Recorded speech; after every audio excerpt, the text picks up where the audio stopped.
George. Friends, are you tired of putting a cat, a flask of poison, and a source of radiation into a sealed box and having to settle for a cat that's dead or alive? Well, Beetle and Grimm's Pandemonium Warehouse has the product for you. Introducing the Schrodinger's Cat Platinum Edition. With the Schrodinger's Platinum Box, you can have both versions of your pet at the same time. Free yourself from objective collapse and enjoy a cat that simultaneously exists in two decoherent realities. It's time for atomic indeterminacy to enter the macroscopic domain. It's time for Schrodinger's Cat Platinum Edition. Yeah. She's totally dead. But totally alive. Only from Beetle and Grimm's Pandemonium Warehouse. Simultaneously available and sold out now.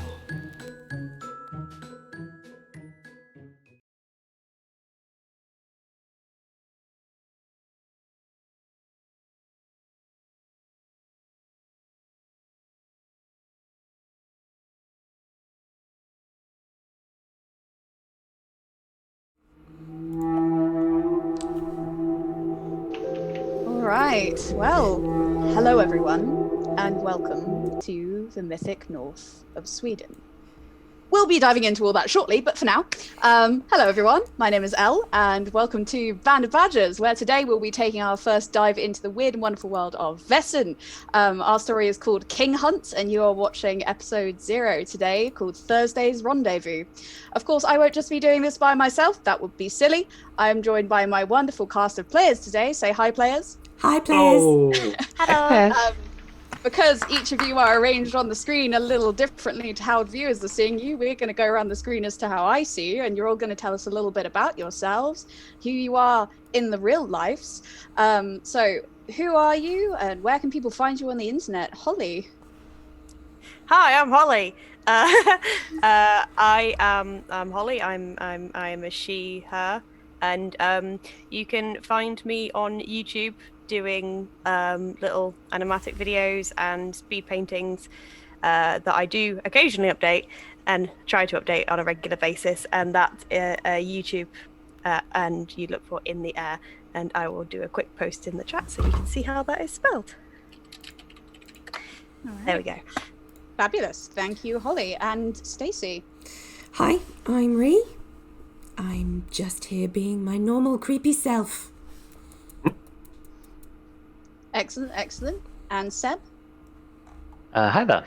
Seb or Plasticity, him, he, as far as I'm aware anyway. Just a happy-go-lucky role player here for the wild ride.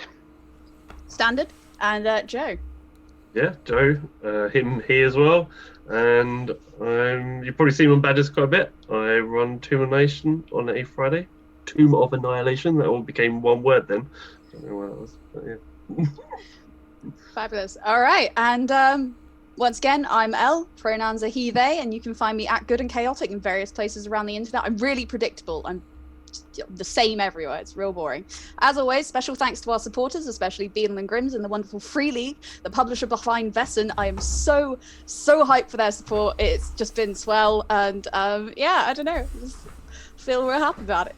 And some awesome news for all of y'all watching. Free League have actually given us a little discount code for their shop. So if you fancy getting your hands on some creepy cursed swag, apply the code BADGERS at checkout for 20% off from the 7th to 21st of March. So enjoy, have fun, go buy yourself some stuff.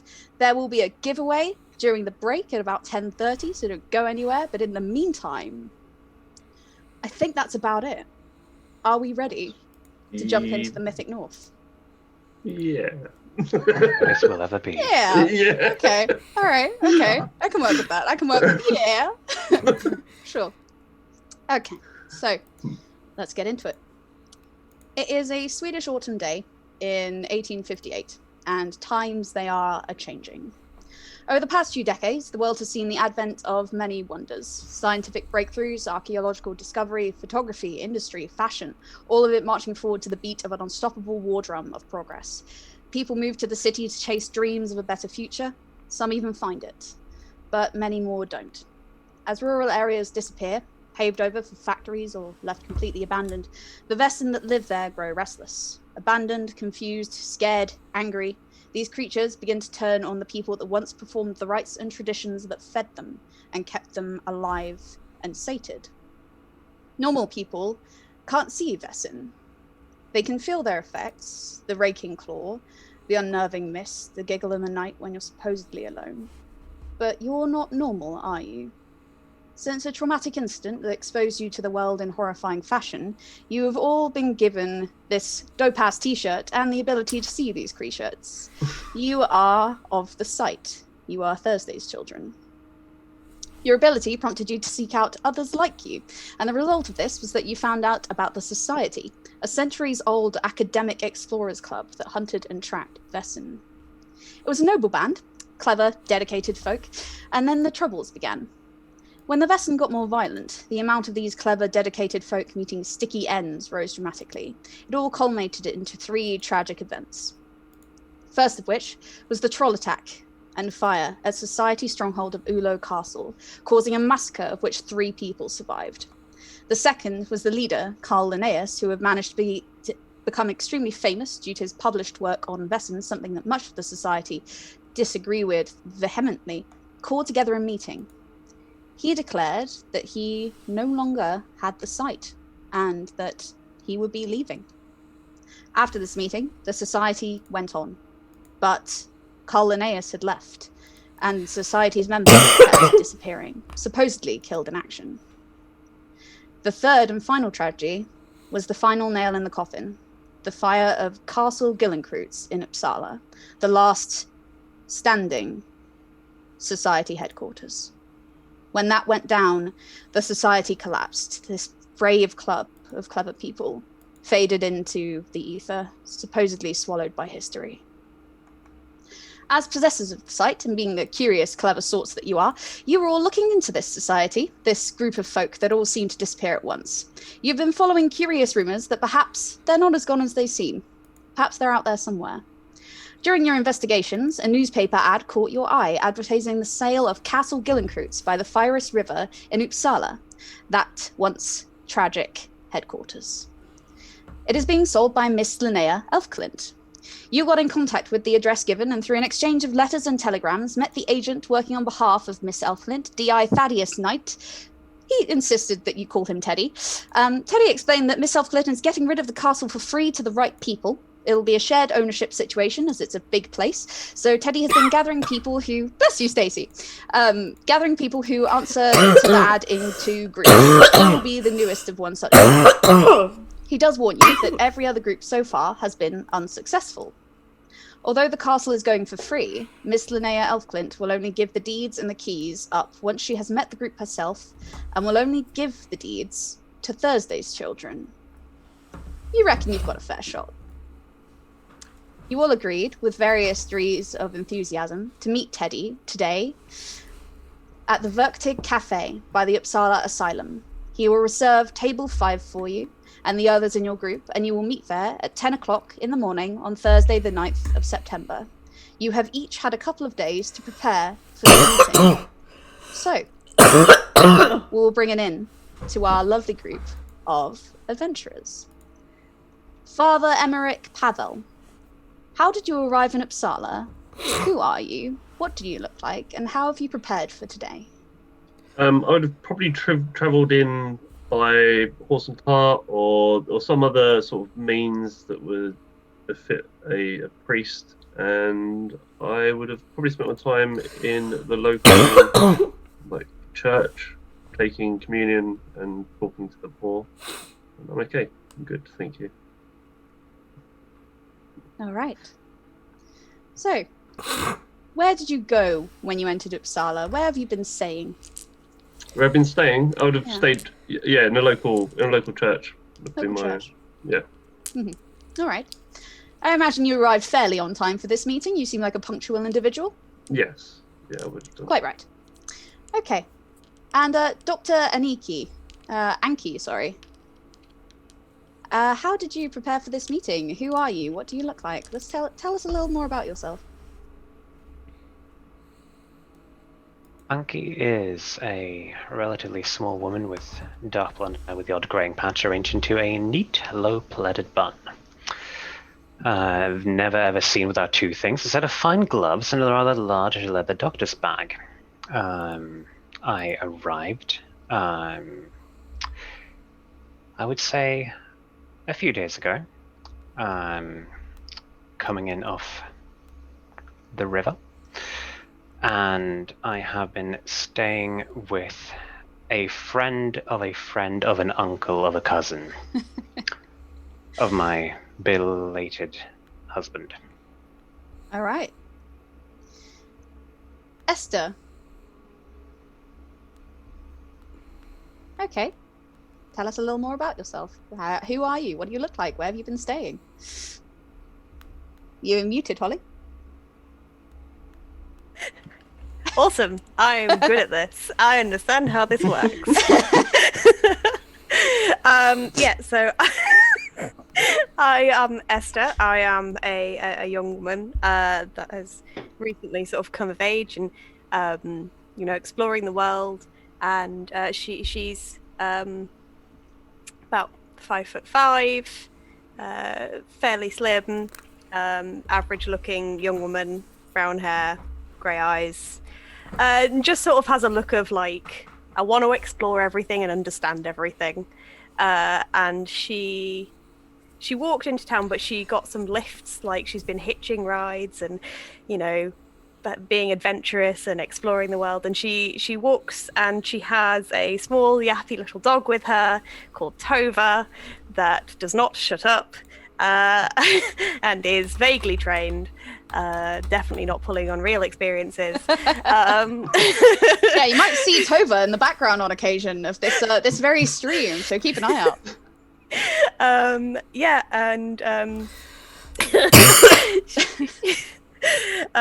So she is sort of like walking around, and she's got her notebook and her briefcase and all of her writing and her little dog following her, and she probably spends a lot of her time in the library and exploring the town.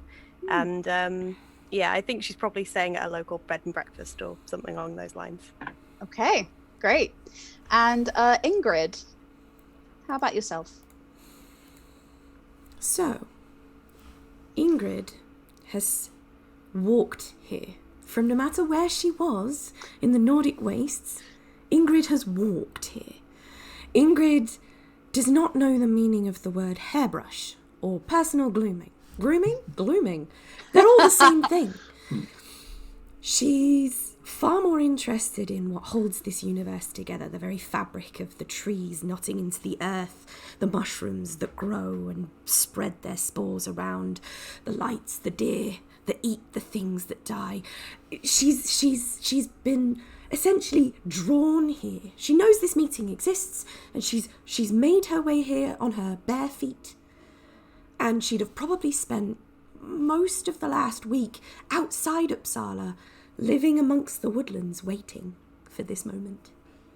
Yes, and you, as you were sat there this morning on your log, surrounded by your favourite mushroom patch, you've managed to find this one. It's quite lovely. The others tend to be a little malformed due to sort of the way the area is, especially this time of year. Maybe it's maybe the flora has been eaten a little too voraciously. But this patch of mushrooms is in a lovely circle, and you hear that voice in the back of your head, a very familiar friend to you, that says, "It's today. You should go." She will kind of gather up her favourite things, her favourite walking stick, and she will plod her way into the city. And as you walk, this voice says, "Beware which way the tide flows." I will try And and that find out when the sea comes in. Is with which you find yourselves, each and every one of you, to the Verktig Cafe. It has an unassuming exterior. The front is a pale whitewashed building that faces the street, sort of sandwiched between two houses that look exactly like it. The name of the cafe is embossed into a dark wooden plaque above a stained wooden door, closed against the autumn chill. Outside, tables and chairs are neatly arranged in conversational pits that are all but devoid of life, dew gathering in pinprick droplets on the top. They sort of catch like a cold, like golden glow as the illumination of the inside of the cafe spills outwards into the street. The Uppsala Day itself doesn't seem to be providing much light, so this cafe provides a lovely sort of golden glow onto the exterior. The whole street loomed over by the imposing figure of Uppsala Asylum, sitting on a slightly raised hillock opposite the row of houses in which the cafe is nestled. The wrought iron fence that rings its perimeter takes up the entire length of the road, and through the bars you can see a cobble path leading up to a large stone building. In the middle of the asylum's fencing is a gate, currently open, exactly opposite the cafe as you approach. The air is brisk and chill about you, and it whips up the brittle russet cold leaves that lie dead on the ground, fallen from the trees that crowd around the asylum past the gates. As you push your way inside the cafe, the warmth is the first thing that hits you, engulfing you as though an embrace. There's a roaring fire in the far wall, sort of a deep-set, pot-bellied chimney, and that and the gas lamps give the place a kind of jolly and welcoming atmosphere. Further adding to the ambience is a smell of breakfast, brewed coffee, gentle chatter of the patrons sat at the islands of low plush leatherette seats around the tables, servers weaving in and out at unhurried paces, bringing drinks, food, whatever else to these patrons who are enjoying their morning in these conversational pits. And separating the front of house from the kitchen is sort of a tarnished oak bar, which a woman is sort of cleaning a glass. Table 5 is fairly obvious. It's the only one with a handwritten card that's standing proudly at the center of it that reads reserved. And here is where we see our Thursday's children, united for the first time. Perhaps you were a little late, perhaps you were a little early, perhaps you were bang on time. Perhaps you came in with bare feet trailing the corpses of mushrooms that clung to your toes. Either way, you have found your way to Verktig Cafe, taken your seats, and are now surrounded by strangers and potential housemates. Much like real life, Ingrid does not know how to sit in this chair. And proceeds to put one foot up on the armrest. I'm not going to do it right now because I'm not that flexible. But one foot up on the armrest and kind of just sit and stare at everyone. Because everybody sat at her table. She's like,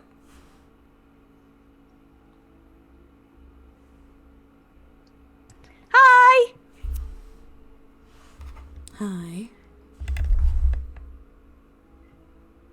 I don't think either of us is going to eat one another, but hello.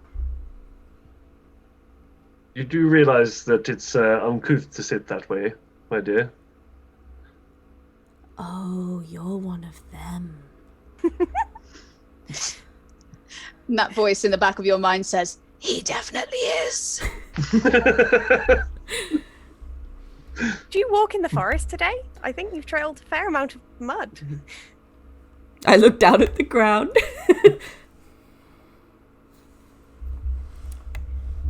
The mud was here first. Be that as it may, it will probably behoove you to put some shoes on before the winter comes. Or, well, I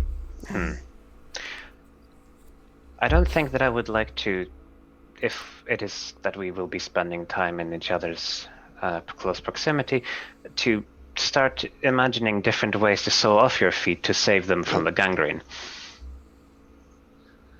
I have mud for that. And sometimes rabbits. Excellent. I return to my coffee then. What you're drinking smells. Your feet smell, my lady. I can smell Everything them from smells. here. So does your piety, but I'm not complaining. Oh, well, this is nice and awkward.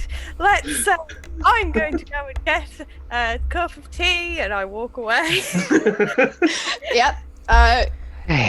Amazing. Esther, you walk away, sort of up to the bar. There's sort of that very, like, a nice sort of 25-ish, maybe, young lady sort of there cleaning glass. She looks over you, is like, well, that seems a tad awkward over there. So Yes, can I have a cup of tea and some sandwiches? it's on the house, love. And she does sort of put everything over to you. And she says, I made that this morning. Enjoy. Thank you. She You're sort of welcome. puts the sandwich in her mouth, walks over, puts the sandwiches in the centre of the table and drinks a tea. Got us some food. About 10 minutes of this go by, sort of awkward small talk. You're not really sure how to gauge any of these people yet, any of you. Some of you are a little more colourful than others, you think. You're not entirely sure you've met this kind of individual before. You've certainly never met anyone with mushrooms literally dangling from their feet. But no one, interestingly, in the cafe seems to bat an eye. It is as this is sort of going on that a man walks into the cafe. That's another sort of thing that you notice that's fairly interesting about this place. It's fairly humping here, but no one's walked in or out for a while now. And this is the first guy who has. He seems to be about maybe early 30s in age, sort of dark skin, black, close-cropped afro hair, wearing a suit that was probably really nice when he bought it, but it's been a few years since then, and it's balding in places. He wears a coat over it that is similarly, if not more, threadbare, reaching the crook of his knees. It was probably used to be a magnificent cobalt blue, but since then it's long since faded into a dusty navy. And he arranges his collar from where he sort of flipped it up against the chill, sort of pats it back down as he shuts the door. He walks directly over to your table with sort of a very tired, polite smile. Says, I'm guessing since you're all sat at this table at this time, you're my group for today? Hello. Hi. God, so rude of me. I'm so sorry. My brain is all over the place. I'm Teddy, Detective Inspector Knight. Hi. A pleasure. Inspector Knight. Esther. Hi, Esther. It's a pleasure to finally meet you all in person. I understand it's a little different from dry dead texts, but you know, you're all pretty far afield for some of you, and well, yes. Are you all ready to meet Miss Elfclint? She is waiting to receive you. I've been ready for the past week and a half. Oh, have you now? How interesting. I cannot say I have been similarly prepared. If you will follow me, I'll show you the way. And he does sort of That's your lead. And lead you out. I hope she likes dogs. And I go and untie my dog. And he does sort of like give a sort of and he sort of kneels down and sort of fusses the dog. And he's like... Goes absolutely feral. Absolutely loves it. He seems very, very pleased by this interaction. He sort of looks up at you and says, do they have a name? They're wonderful. Yeah, this is Tova. Hi, Tova. She's very rambunctious and she loves people and she's so cute. Well, you've all significantly grown on me already. All right, let's go. He does sort of optimistically turn and lead his way out the cafe. As you pass through the gates here and make your way up the path, across the street, and through the gates into the asylum proper, you see the trees give way to sort of these looming lattice works on either side that are affixed to the side of the building, allowing climbing vines to scale the walls. The exterior is a stark-looking building of sort of grey brick that seems to slouch into the raised hill that it sits upon. The roof is kind of cringing into itself from years of low maintenance, and the windows are very foggy. There's a bold 4 floors, sprawling wide and lazily to either side. Rather large establishment, the second largest building in town, actually, second only to the castle. The doors are shut against the chill, but Teddy sort of pushes one open of these big double doors and ushers you all into a rather Spartan-looking reception area. The place has high ceilings, tiled floors, whitewashed walls, uncomfortable-looking furniture with cracked upholstery, making a rudimentary waiting room that someone has tried to make a tad more homely by putting a bookshelf in the corner. But it's like a small 6-shelved unit that's crammed against a wall and has like a load of paperbacks that are long since given up. It's sort of peeling and it's real gross. Esther, it's not a good time. The first thing you notice as you go in is how quiet it is in here. Behind a desk at the back, there is a woman with blonde hair scraped back into a severe bun, glasses perched on the end of her nose, the sound of her pen scratching against the paper as she writes in a ledger of some sort, and the sound of distant footsteps are the only real things you can hear.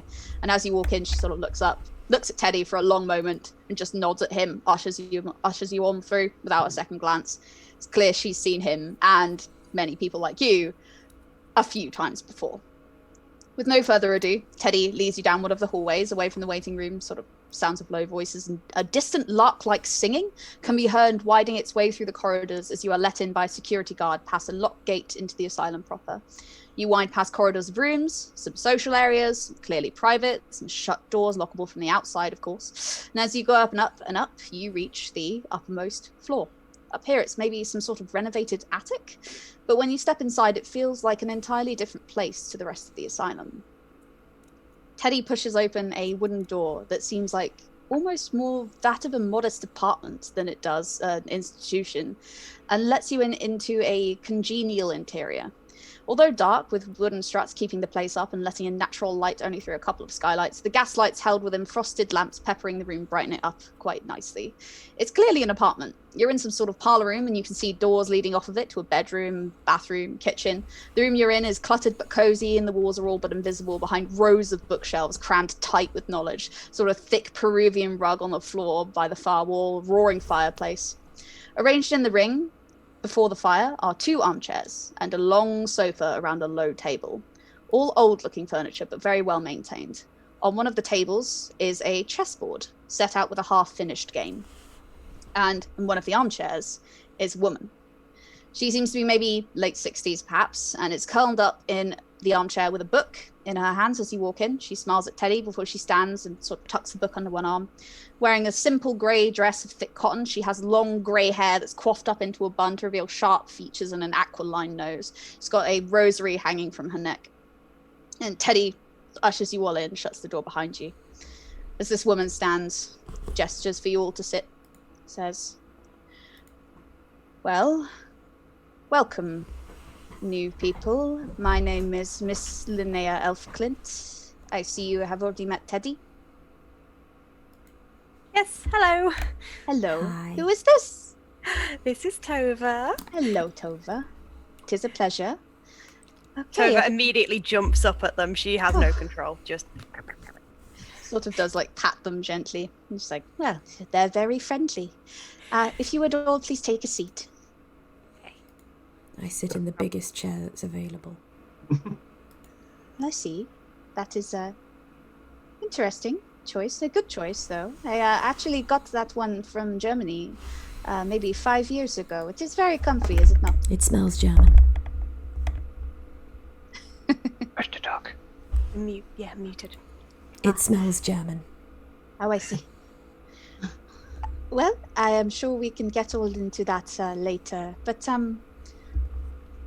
I am afraid I do not know any of you. Could you all please introduce yourselves to me? I feel like we should probably get to know each other before diving into business, no? She does sort of sit down back in her armchair, and Teddy sits across from her. Certainly. My name is Father Pavel, and yes, I've travelled here wanting to meet with yourself and take a look at this fine villa or house. I'm interested in staying here. Obviously, if I have to share it with the likes of someone that lives in the dirt, then so be it. But yes, I'll have a peer over at the sort of chessboard and just sort of look to be studying it. Are you a man of the game yourself? I play, pass the time. Yeah. Oh, they let I you see. do that, do they? And you, my dear, with the interesting shawl and the appreciation for my furniture. Yes, I play. What is your name? My name is Ingrid. Ingrid I see. Ulrika. Ulrika. Where do I know that from? It is probably nothing. And young miss with the lovely dog. Hello, I'm Esther Esther. Bloom, and this is my dog Tova. And she sort of sits down and holds the dog to try and avoid getting dog hairs on the chair, and it's impossible because she's covered in dog hair anyway. She just sort of sits there like, "Hi, yes." And And my lady over there. Hello. Dr. Salo. Anniki Kersika I see. Salo. But you can call me Anki. Most Anki. people do. Easy pleasure. Welcome to my Same. apartment. It is so awkward to just sort of jump into such businesses with strangers, but of course you are all here for a reason. Why do you want the castle?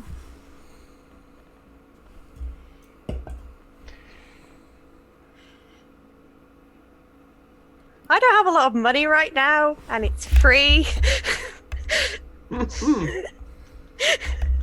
It was said that it is a place of significant heritage and something that is worth to preserve. And perhaps further. Also, good reasons like that. The walls call to Very me. well done. Not So really bad. you have looked into its history then? You know a little about it? No, it just called to me. But I'm I listening. believe, unlike this obvious mad woman here, I believe that God spoke to me and told me to go. Ah, yes, of course, I'm the mad one. We are on top of an asylum. I'm sure we all fit in some way. Quite right, quite right. At least the house exists. Yes, we are standing in it. Oh, you mean the castle? Yes. Yes. You see, that place, it holds significant value for me, memories-wise. That its history is, well, it is checkered. It requires a special sort of people to take care of it. People perhaps who see things a little differently. They would call me mad for saying such things. What is your opinion? That whoever they are may perhaps simply lack perspective, or not have been subjected to seeing the things that they claim cannot be seen. Ah, so you all then know what I mean when I say Thursday's children. In so much as I dare say within the walls of an asylum, yes. Smart. The world is not kind to people like us. It is not necessarily always that kind to anyone. But there are worse for some, and we can count ourselves among them, I'm sure. If I were to give you the castle, what would be your goal within its walls? I would like to understand what happened to my parishioners. Your parishioners? Yes. They suffered an ill fate, shall we say. I have a question. Please, ask away. I turn to look at Tova. Is that the Thursday's child? Or are you? And I point at Esther. Me? This is my dog. You hear the voice in your head, Stacey, Ingrid, and it says, "They are the same entity, twice over."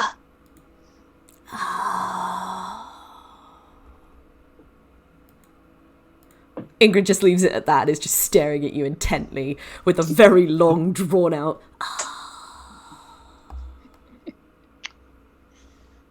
To make sure that the walls will keep standing, they will stand stronger, that they will not crumble as so many of the foundations of the world seem to have, and that it will live to see another day once that we are all gone and back into the dirt. I see. Teddy, do you trust these people? And she sort of looks over at the detective. And the detective's been sort of sat there this whole time, half listening and half studying the chessboard. He sort of looks up as she addresses him, says, "You know, I've done a lot of these now for you, Linnea. We've spoken to many groups. None like these. I trust them. And with that, Linnea sort of nods. She's like, well, I think I do too, honestly. You seem like our kind of people. And, well, the castle walls have seen stranger than the likes of you, and will probably see stranger again.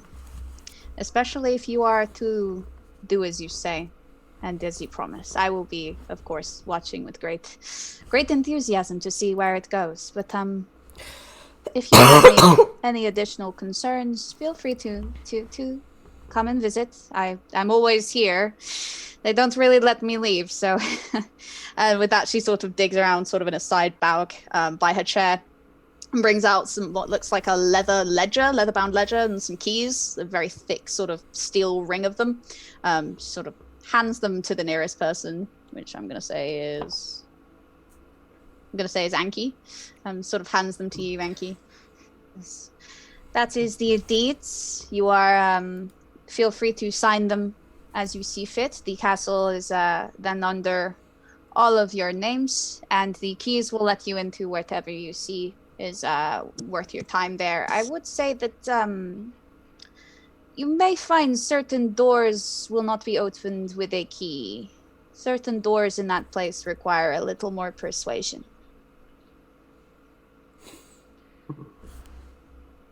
Something in your voice tells me you do not mean persuasion in the sense of, say, a bomb. I do not. I would not advise it. The castle does not take too kindly to being hurt. Most castles don't. No, and Castle Gillencritz is a interesting place. It is. I have heard the term non-Euclidean be used to describe it. It is a place of many mysteries. Even the time I spent there, the considerable years wandering its halls, I cannot claim to have found every nook and cranny. Every time you think you have it figured out, something else pops up.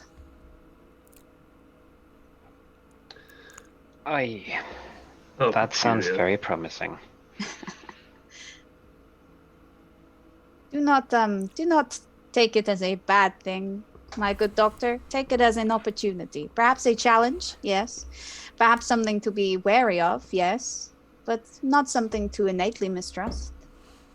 After all, what are we if not corridors within corridors ourselves?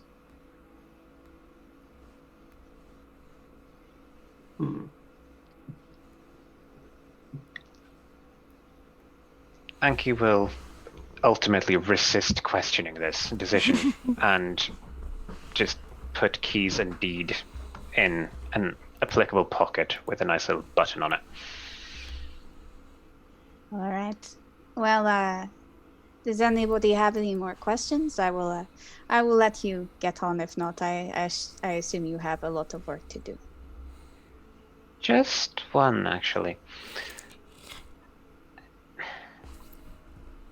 How is it that you are here, as it happens? If it is not too much of a personal question, it seems that, forgive me for saying, it is not every day you pick up the deed to a castle from a person who is confined to a admittedly very gilded cage.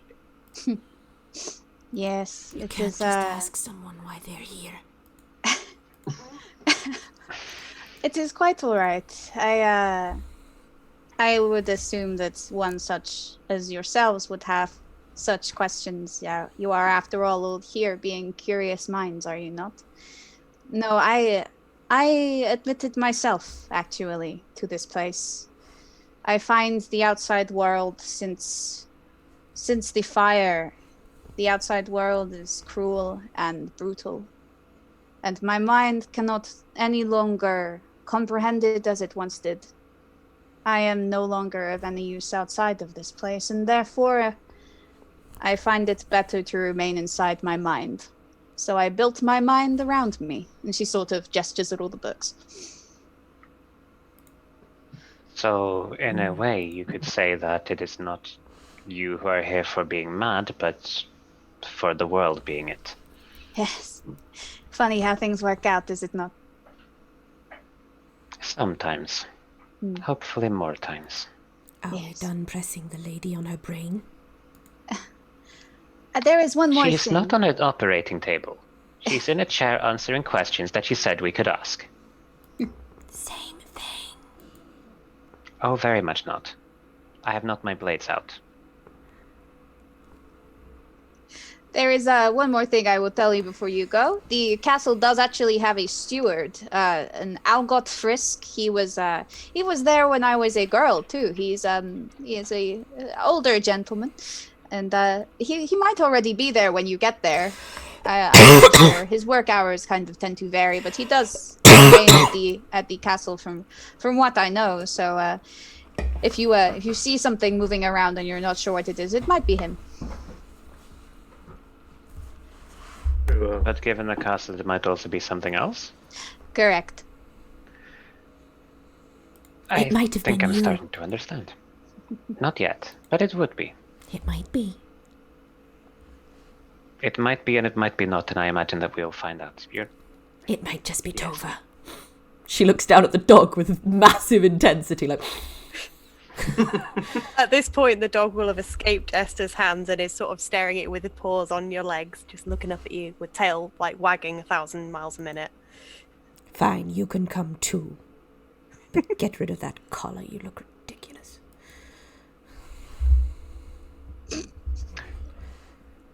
If it's permissible, I do actually have a question about the room.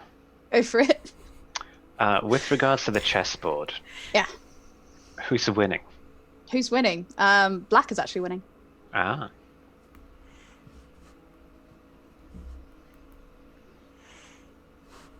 Okay, and you guys all make your way out. Linnea sort of greets you all as you go, wishes you all a good day. Is very grateful to have met you, actually. Sort of goes back and sits in her armchair, picking up her book once again, sort of thumbing through the pages, trying to find where she left off. Teddy shuts the door behind you, dusts himself off, and leads you out of the asylum. And as you sort of stand at the gates of this place, ready to depart for Castle Gillencreutz, he sort of hands you, Pastor, he hands you his business card, and he sort of says, well, that's my card, has my office address on it. Find me if you need me. Obviously, any questions, comments, or concerns, feel free to go through me if you can't find Linnea or if they won't let you in. And yeah, I mean, I spent a fair amount of time in that place myself, so if you need any help being shown around, and I'm sure I can see what I can do. Well, kind of. Thank you. Bless you, my child. Thank you. Okay, well, good luck. And with that, he sort of turns on his heel and briskly walks away. Bye! Bye! And then he sort of does stop and he turns back. He's like, oh, also, yes. And he sort of runs back over, hands you, Esther, what seems to be like a small admittance card.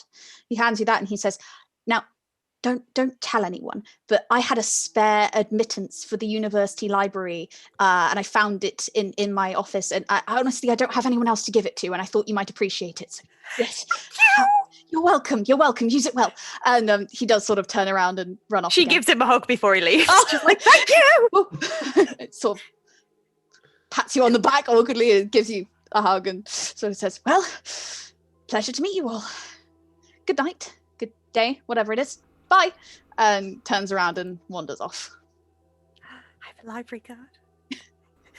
And yeah, you do have one admittance card to the university library. And the day. A very useful thing indeed. So, did everyone else just completely forget or just not, or decide not to, bring up the fact that there had been other groups?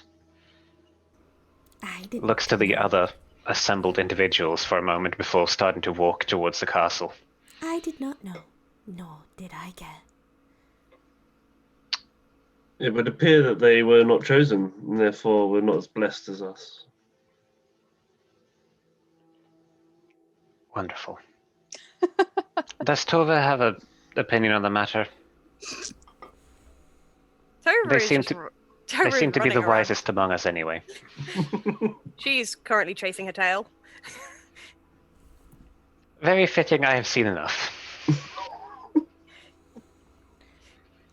And Okay. Anki will stride off towards the castle. Fabulous. I'm gonna follow. Okay, so you will make your way through the lovely town of Uppsala and towards Castle Gillenkreutz by the Pyrus River. Before you even reach the castle, you can hear this river rushing, a absolute torrent in the background. It's been raining this week and the past week, so it's pretty high. Very sort of rapid flow of water that sort of crashes its way past the town. The headquarters itself, sort of a huge, neglected old castle on the hill by this river. It's a short sojourn out of town, traveling down a dirt road where the trees crowd close on either side. It's surrounded by a black iron fence and has a gate flanked by statues of griffins. The garden and the path walkway leading up to the entrance is really overgrown. It's just thick with bushes, trees, and shrubbery. And as you walk towards the door, you can hear sort of a skittering, and you see shadows moving in between the foliage. There's plenty of wildlife here that has made their home in this place. You sort of see a fox dart behind the yacht shed. In the background here, there is a dilapidated jetty on the shore of the Pyrus River that juts out into the rushing water. There's a boarded up boathouse that sits heavy on its haunches in the back there. The garden has several smaller buildings as well, most likely used as sort of stables, maybe storage rooms, servants' quarters, as well as a number of statues and a fountain. Beside the house, there is also a small mound beside the jetty, upon which there are 7 rotting crosses of wood arranged in a sort of equidistant pattern. The facade of the castle itself is sort of imposing, very craggy, and it looks like it was built by the world's most indecisive architect.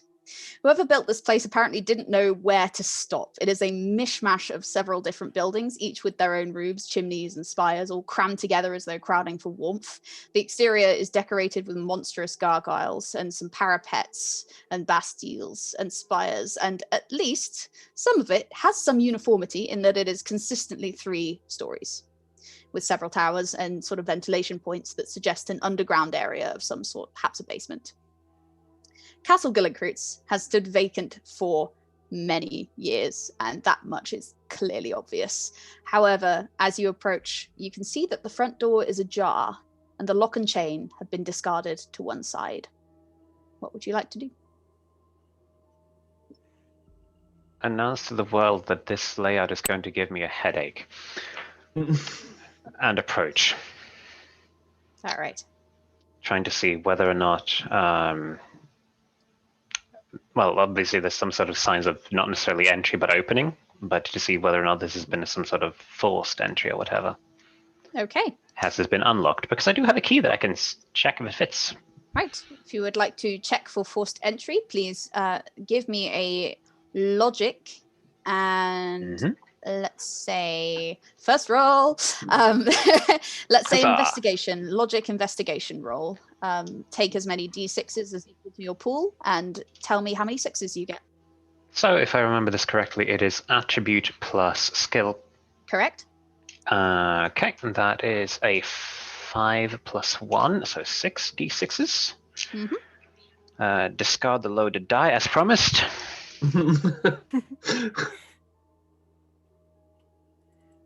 And we are counting 6s here, correct? Correct. 1. Okay, excellent. You sort of take a moment to sort of kneel down beside this lock and squint at the tumblers inside of it and the construction of the lock itself within the door. You are no stranger to this sort of thing. Perhaps you've taken apart a few locks to see how they work in the past out of curiosity. No sign of forced entry. It seems to be completely amicable. Well, I guess we don't need to use the key, but it feels awkward not to. I'm going to close the door, lock it, and then unlock it. Yeah, easy enough to do. You close the door, unlock it, just go through this whole ritual, and then swing the door open again. Maybe And the steward left the I door pat the open. door and sort of like, as you were intended. Oh, brilliant. Okay. As you all sort of duck inside, a few things strike you. It is old in here. That much is very clear. The walls are sort of scarred with ancient burn marks, and there's the thick rope-like cobweb just hanging from the walls. However, it seems fairly well maintained apart from that. The worst of the dust has clearly been cleaned away, and in the corner is a neatly folded pile of white shrouds that clearly once covered all the furniture. Like the rest of this place, the chairs and the tables that sit upon the tiled floor in the front of the gaping maw of this old fireplace, sort of age-worn and cracked, the memories of the years of their prime long lost to the ether. You're in what seems to be some sort of welcoming hall, and to your right, you hear footsteps echoing around this once grand carcass of a house. You also hear the gentle yet insistent whisper of broom bristles across the floor coming from the open door to what seems to be some sort of kitchen area. And it is as you all sort of clock this and you sort of see the kitchen and the ajar door that this noise stops and the footsteps get a little louder as somebody pushes through the kitchen door into the main area. And there is a man stood there with a broom in hand.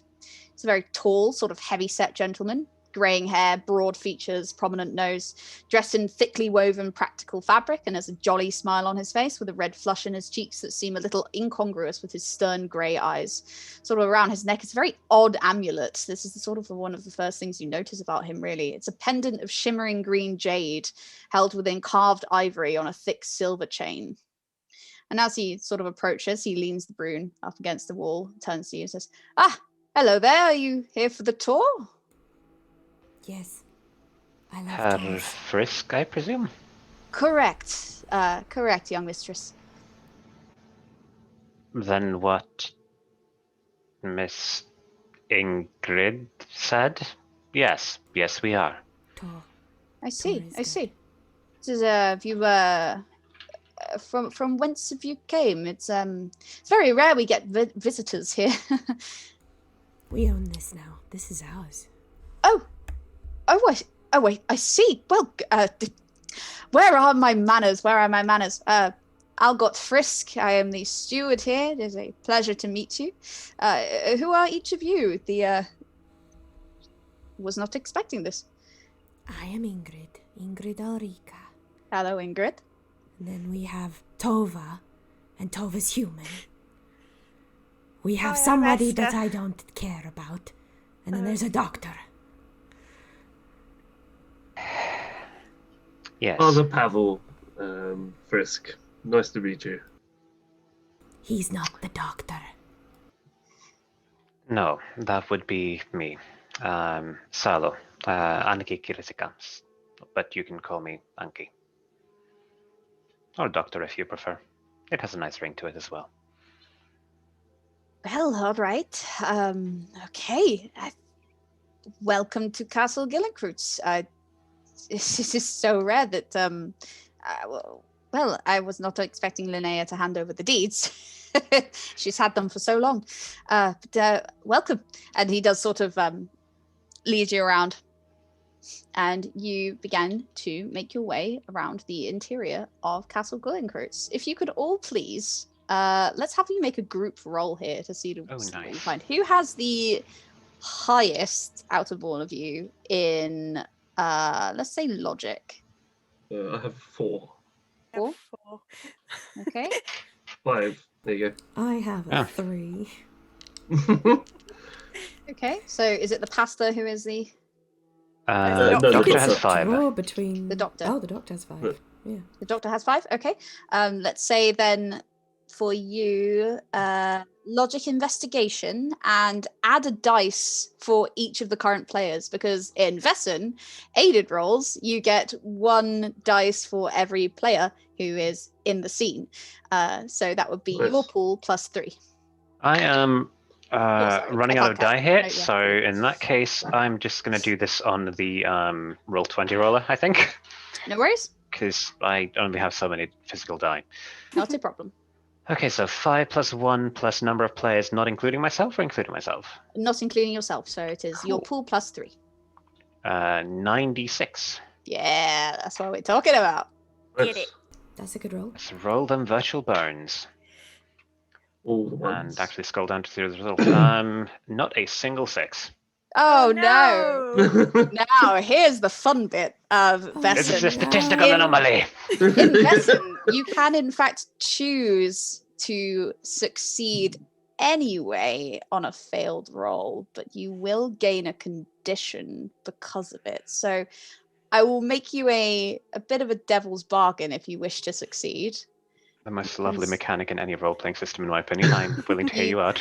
You can succeed, but you will see something you wish you hadn't. So it's Tuesday. I'm in. Okay. Each of you begin to make your way inside this place. Stacy, could we please have the map? Yes. Which Of one Castle would you Gilligan. like? Let's go with the lower floor. We'll go one by one, shall we? We'll take a lovely sojourn through the tour of this place. There we go. In the case files section, there you should see the map of the ground. I don't know which floor. side of me it's on. That one. There, I assume. That way. Yeah, that way. Fantastic. Okay, so the ground floor, Castle Gillincrates. Here is a very old and dilapidated area, but it's clearly some sort of some social zone that people have tried to keep clear. You think out of everything in this castle, this area has been the one that has had the most effort put into it in terms of trying to keep it clean. So this is where all the dust has been swept away in the kitchen, things have been put back in the cupboards have been shut, so glasses have been cleaned. There's even some unchipped cups hanging out there, perhaps like a glass of aged whiskey on the side, just waiting to be poured and handed to guests. There is a reception room with entrances to stairs leading up and down. There are 3 bedrooms, 2 with attached washrooms, a study with a skinny spiral staircase that leads up to sort of a private lounge area, you think, as you look up. So it's a very rickety old steel staircase that Algot Frisk sort of points up at. He's like, maybe don't use that staircase. I haven't trusted it in years personally. And as you're sort of looking around this study that you find yourselves in, it's sort of aged, cracked green furniture. There's a long, low desk. It's very clearly been cleaned out. There is absolutely nothing left of the paperwork that once was here. But you can see on the table itself, there are holes where things have apparently been nailed down and then very hurriedly pulled back out. I wouldn't trust it either. It looks suspicious. Also on the... Oh, sorry, hello. I was going to say, Frisk, my good man, what are these holes in regards to? What's with the state of this table? That is a good question. That is a very good question. You see, I do not pretend to know the minds of the people who once owned this place. It's they were interesting folk, to say the least. Very interesting to try and mind for, especially the sorts of things that they would bring home. I believe that here is where they would sort of bring in the various finds they have, and I don't know. I heard some very odd noises coming from this room, so I tended not to go inside. Fair enough. That Yes. seems like a logical reason not to go inside. Yes. Well, shall I show you to the garden? And he does sort of lead his way through. And you see that out to the front of this place, there is a overgrown enclosed garden, just sort of perched on the front of it. It's interesting. It seems like it would be some sort of allotment. But no allotment should look like this. It is overgrown to the nth degree. And there are plants in here. You are not sure exactly what they are, but they are dark plants. They have some sort of shot through veins running up each of the stalks, and no matter which plant you look at, it seems to sort of twitch in the breeze. So as they were coming out, Esther was fully planning on letting Tova off the lead. And they got to the garden and gets out, looks at the plant. Nope. Nope. Nope. Anki, as you're here Yes. looking around this sort of garden area, Frisk is sort of explaining to you as you walk up and down. He sort of points at the dilapidated shed in the corner. It's like, there's where you have sort of your tools and things. If you feel like doing a spot of gardening, I won't mind. You do, after all, own the place now. But obviously, do be sure to put everything back. We do have a lot of foxes with surprising amounts of strength to carry away garden tools. And sort of as he's explaining this, Anki, you look over to the side and you see behind one of the fence posts, there are 2 glowing orbs, equidistant to where eyes would be in the face, peering out from behind this stump, looking directly at you. Sort of pale orbs. It's very odd because it's the middle of the morning, and yet It appears as though it's peering out from behind a tree stump on a dark night. Yeah, that's definitely on the list of things I didn't want to see. Good shout. Yes, foxes are known to run away with spades. Aggie will very quickly not look back, avert her eyes, look back to see if it's still there. And As you look back to see if it's still there, for a moment, just a moment, there's a flash, and you see nothing in front of you except bright pearlescent white, as if the eyes themselves have gotten close enough to obscure your entire field of vision, and you feel yourself panic and your mind reel, and you shake your head and stagger backwards. Please take the frightened condition as you back yourself up against the wall, breathing heavily, trying to reassert what is real and what is not. Oh no, somebody get a doctor. No, I'm serious. Somebody get a doctor. I am right here. Are you quite all right, my lady? That, however, I am not. Oh dear. There was... Is the tree still there? That the eyes were...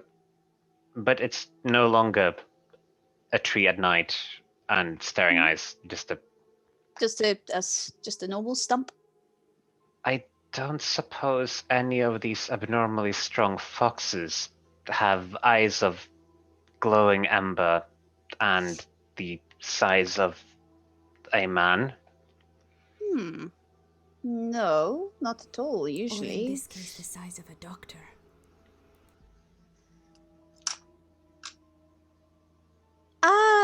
I would suggest we all go back inside. It is a little spooky today. The mist is very low. Let us all go inside, and I will get you a cup of tea. I tried Doctor. cheering the mist up, but it didn't really want to. It's okay, I told it should feel its feelings. There's sort of a voice in the back of in your head says, "Quite agreed." Wander back Speaking of the inside. back of her head, that is where 2 holes will be stared through at this point.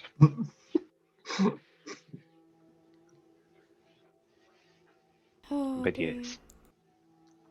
It's quite nippy. Yes. Okay.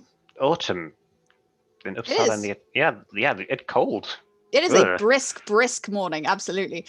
Sort of as you're all led back in, Algot does put the kettle on the fireplace before he leads you around the rest of this castle, sort of keeping an eye on you, Anki. He seems a little concerned, but also not surprised. As you sort of walk, he does lead you down the staircase, away from the ground floor towards the basement of this place. Here, it is once again a very dark and dilapidated place. Frisk has tried to make it a little more homely, where there are now lamps and lanterns of frosted and stained glass dotted around that sort of cast pale versions of these colors around the place. So there are sort of blues and yellows and greens that are cast along these glossy wet cobblestones, clearly sort of dripped on by the river that begins to make its way down here. You can hear sort of a low burbling as though an estuary is running its way nearby. And here you find 2 sort of holding cells that obviously have not been used in a very, very long time. The door is sort of bloated with various moisture and mold, and it's sort of barely clinging onto its hinges. And as you look inside, you can see sort of a very bare room, maybe an old, dilapidated cot in each. Very thick doors and windowless holding cells. You also see what appears to be some sort of old infirmary that has a sort of a doctor's table, some work cupboards. This is far more well maintained than the holding cells, but in itself is a little grim looking. You think it's a bit of a fixer upper, Doctor, before you can actually work here. Be that as it may, It is the most comforting thing I've seen all day. Absolutely. You feel a little better as you walk in. You sort of roll your shoulders and sort of imagine your various kit and equipment in various places. And as you're sort of walking around, you do find sort of odd test tubes and bits of equipment. Maybe some sort of burner on the side where it looks like things have been made previously. And after you consider you keep making your way through this place, it is not the only room like it. At the back of this basement, there is some sort of laboratory, a very odd smelling room in which all of the senses seem to be picked on at once and overstimulated. And as you walk in, you kind of instinctively curl up your nose as sort of this burnt sulfur and odd cloying moisturous atmosphere picks at you. And once again, there are sort of work tables, bits of equipment, and here it looks like things have been used a little more. It looks like it's been used more recently. Sort of the equipment seems well maintained. There is even something going in a Bunsen burner currently, sort of bubbling underneath it. There is a low flame, sort of a blue-gray liquid in some sort of flask. And Frisk is like, "Oh, don't mind my little science experiment." What are you trying to create? Oh, that is just it's a little something that I like to maintain in my spare time. It's a hobby of mine to infuse various alcohols with various things. And actually, I have made quite a good business into selling homemade alcohol to the local area. But no, yes, this is sort of where I do that sort of thing. I don't think they used to use it for that, but it's what I use it for now. When they said that the place might have some bad connections to spirits, this is not what I envisioned, but I will take it. Yes, it's personally, I do not dabble in that sort of thing. But this, however, this I do. It's like, I hope you do not mind. I can move it elsewhere if it bothers you. As going long to as share? Of course. Would you like to sample some? Sure. Okay. And he does sort of walk over and decants like some of the nearby very pristine looking glass bottles. He decants a sort of reddish pinkish looking liquid into a small glass, sort of hands it over to you, says, "Well, I hope you like it. That is should be rose gin." Ooh. I Yes. was like, smells it, and is it like, how big of a glass did he give her? It's like a little taster. It's like a Okay. tiny Thimble. little glass thing. Who drinks it? It's nice. It goes down real smooth. It is very sweet. Almost like it's been infused with sugar syrup and some sort of delicate petal. Ooh, this is really nice. You do good work. Thank you. I have been working on it for many a year now. Subject, young female, appears to be still alive after consuming. At least the smells in here will mask certain other smells, and I sort of turn to look at Ingrid. I scowl at him with great intensity, but say nothing. Ah, Ingrid. Intense. There we go. That is the character description. Intense. And sort of as you're looking at him, that voice in your head sort of says, "He does not understand yet, but he will. Don't worry, they all will." And with that, Algot Frisk sort of says, "Well, shall we continue our talk?" And bimbles his way out. And this man very much does bimble as he goes. He's a very sort of thick-set man, but he's almost very spry on his feet for his age. And he does lead you up from the basement up to the ground floor and then up to the first floor. And as you walk up to this place, he sort of leads you actually not up the staircase that should classically lead you through these things. He leads you to the back of the ground floor to what seems to be some sort of tower, and he leads you up the spiral stone stair of this tower and out into the first floor and says, "That's a little shortcut I like to take personally. I think it's quite fun. Sort of having a tower in here has proven quite useful for keeping an eye on the local area. There are some sort of battlements and an observatory. I will actually leave you to find your way from here. If you should get lost, please do holler. I will not be far away, but I will go and see to the tea so that we can get you all some warm drinks on this chilly autumn morning. Okay? Okay. Yes. Listen. Just one thing, Herr Frisk. Mhm. Am I to understand that you two possess, as steward of the grounds, a set of keys for the main door? This is correct, I do. And this is why the door was unlocked, yes? Yes, yes. I do not tend to shut it behind me these days. No one comes here. Well, we might want to discuss that in the future, but that is good and puts our nerves at ease. Very well, madame. And he does sort of turn around and walk away, leaving you all to your own devices on the first floor of this place. Here is a little more of a, perhaps an academic area, something a little more musty here. The smell is one of old libraries, long forgotten desks, and really, really old spilled ink. There's that sort of sharpness to the air. And as you come up into this place, there's a dilapidated communal area, there's the tower and the balcony and everything else, and as you sort of walk past, there is very much an open balcony area in which you can sort of stand and survey everything. You can see sort of the bloated crosses, the boathouse, everything else. On this floor, there are 2 bedrooms, one of which has like a large sort of island-like desk with a huge age-stained map that has been nailed down on top of it. There is also a chapel with pews lining each side and a lectern at the back. There is also a large private library, which is Esther's pleased as punch. There's a huge private library sort of on the west side of this place. And it takes up pretty much an entire wing of the castle in its size. It is massive. The bookshelves are meters and meters and meters tall, at least sort of 20 feet up into the air that hit the ceiling. It is lit by sort of chandeliers that hang grandiose from the ceilings. They are dust clogged, but they are functional.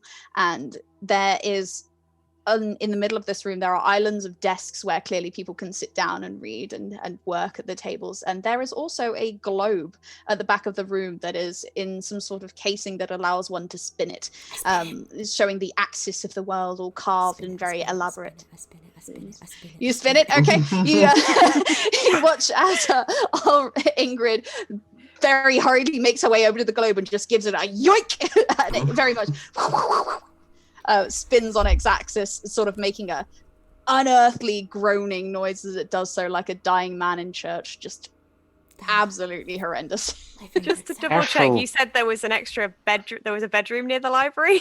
There is one right next to it, actually, and it is the one with the huge desk and the map. I claim that room. Yeah. I don't mean to sound too judgmental, child, but how is it that you learn at such relatively young age the appreciation for the written word? I just love reading. I've always read. It's the best thing. It's how you travel without moving out your door. There's only one book that one would need in true, and that is the good book. There are lots of good books. You're going to need to be more specific.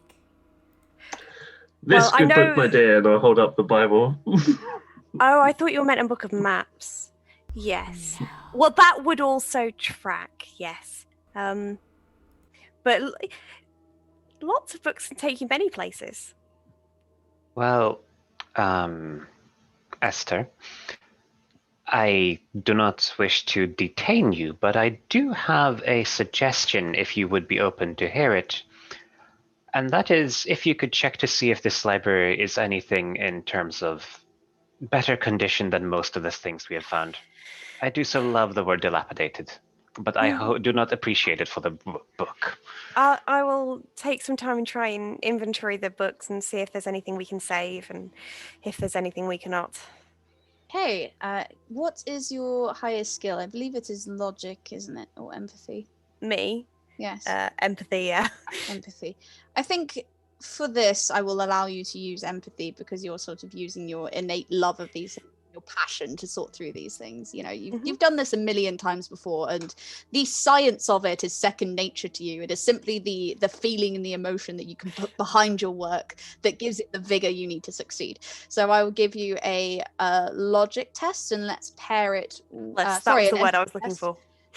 Empathy Sorry, test. Yeah, that's fine. Empathy. Empathy inspiration, please. Ooh, empathy, inspiration. So Or observation, whichever's better.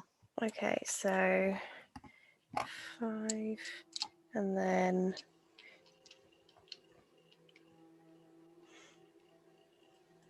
okay, so that gives me a +1 to investigation. No, wait, you said inspiration, which is better for me. And do I also get some for other people being in the room, or have they all gone off? It depends. Are your friends helping you? Are you guys exploring other things, or? Anki will more than be happy to leave the two who seem to have only eyes for one another alone. Mostly because it amuses her. But yes, happy to help. I'll add your die. Ooh! 1, 2, 3, 4 6s. 4 6s. That's where they went. Wow. Whoa. Oh my goodness. Well, today it is a shame you are simply doing library science. Now would be the time to sort of, I don't know, find the Library of Alexandria or something. So you sort of take your time with your new compatriots' help to sort of catalogue and go through all these books. There are tons of them, all on the study of VAESEN. It is the largest collection that you have ever seen on these creatures. There is a wealth of knowledge. It would take 1,000 people 1,000 lifetimes to read them all, and that would be consecutive reading with no breaks in between, and your mind is blown. But you are completely enthralled in the task, and you do not let it stop you. You pile up the books and you begin to scan them, and you find a fair amount of them are written by the old founder of the society, Carl Linnaeus, and these all seem to point to the last things that society was looking into before it collapsed.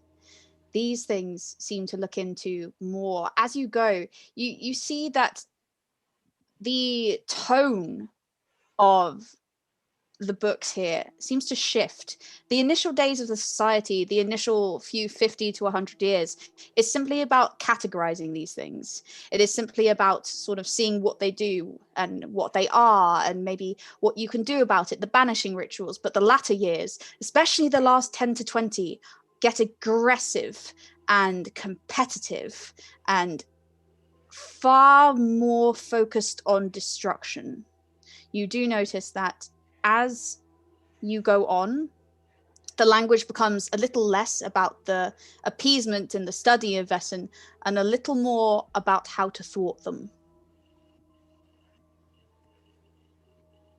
SpaghettiOs. You also notice several references. Now, this is something that you would definitely not have noticed otherwise. This is something that you sort of spot out the corner of your eye and you think, hang on a second, that's not right. Those pages should be there. But they're not. Someone has expertly, meticulously gone through some of these books and removed pages. They've actually removed the color plates and these pages, and all of them, slightly beforehand, mention the word Dalecarlia. Somebody write that down. But when you go to look more into this word, and when you go to try and find out what it is and what it means and any of that, you cannot find it. And these are the places where the pages have been removed. That's creepy. It's where my nan lives. So it's a place. Spoiler alert. Sorry. Did that hit a bit close to home? That was supposed to be my favorite reaction to a plot this whole time. That's where my nan lives. I mean, out of character, that is, but still. Shout out to everybody's nan. Nangang represent.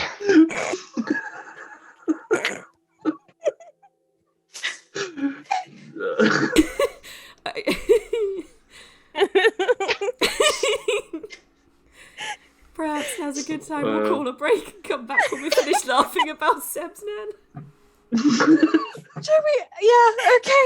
Should we actually call our break there then, whilst we die a little bit, and we will take a 10-minute breather in order to collect our lungs from the floor and reassemble them slightly after that hot drop and the subsequent reaction.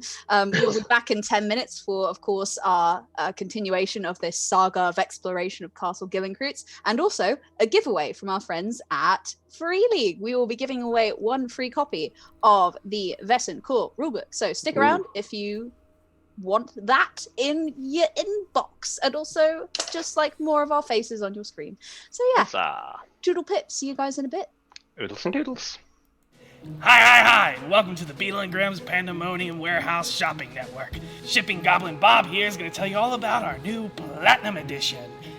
It's my favorite. Thanks, George.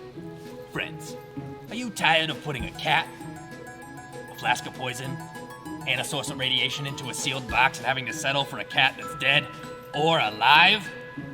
Well, Beetle and Grimm's Pandemonium Warehouse has the product for you. Introducing the Schrodinger's Cat Platinum Edition. With the Schrodinger's Platinum Box, you can have both versions of your pet at the same time. Free yourself from objective collapse and enjoy a cat that simultaneously exists in two decoherent realities. It's time for atomic indeterminacy to enter the macroscopic domain. It's time for Schrodinger's Cat Platinum Edition. Yeah. She's totally dead. But totally alive. Only from Beetle and Grimm's Pandemonium Warehouse. Simultaneously available and sold out now.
Hi, everybody. I'm George. And I'm Bob. We're the Shipping Goblins from Beetle and Grips. Today, we're going to talk about the amazing Map Vault Collection.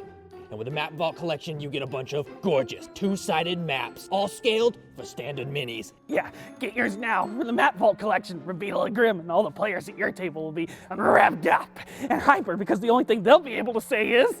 Yeah, go ahead and do it. Zords! Yeah, do it again. Zords!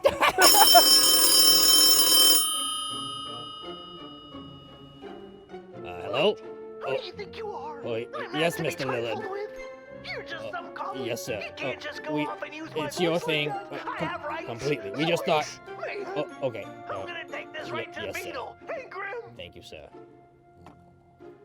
What happened? Matthew Lillard watches our show!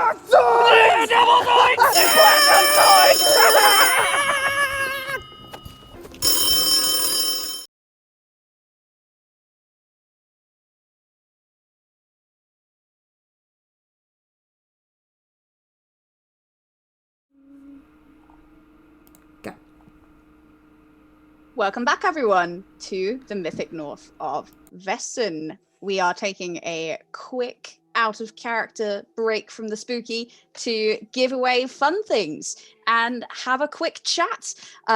Lovely players, how are you all doing? Good. Great. Tis a We love wonderful ride. Fabulous. So, thanks to our wonderful friends at Free League, who are, as ever, completely awesome, we are able to give away a free copy of the PDF version of the core rulebook for VAESEN. And I can attest, I have been immersing myself in this rulebook for about a month now, and my goodness, it is beautiful. Just the artwork and everything, it's fantastic. It's so worth a read. And to win this, all you need to do is post in chat what you think the entity in the garden is, and I will pick my favorite answer, basically. So have a guess, have a think about what you think the entity with white glowing eyes that hides in gardens might be. And Yeah. we will have a goosey gander and pick which guess we think is our favorite. I also think that's fair. Sorry, Yeah. I guess I was muted for the stream. I said I think it's Joe. I think that's a solid shout. I do. Yeah. So someone's asked in chat, are the players spooked yet? Oh, terrified. Yeah. I think the doctor is. Literally.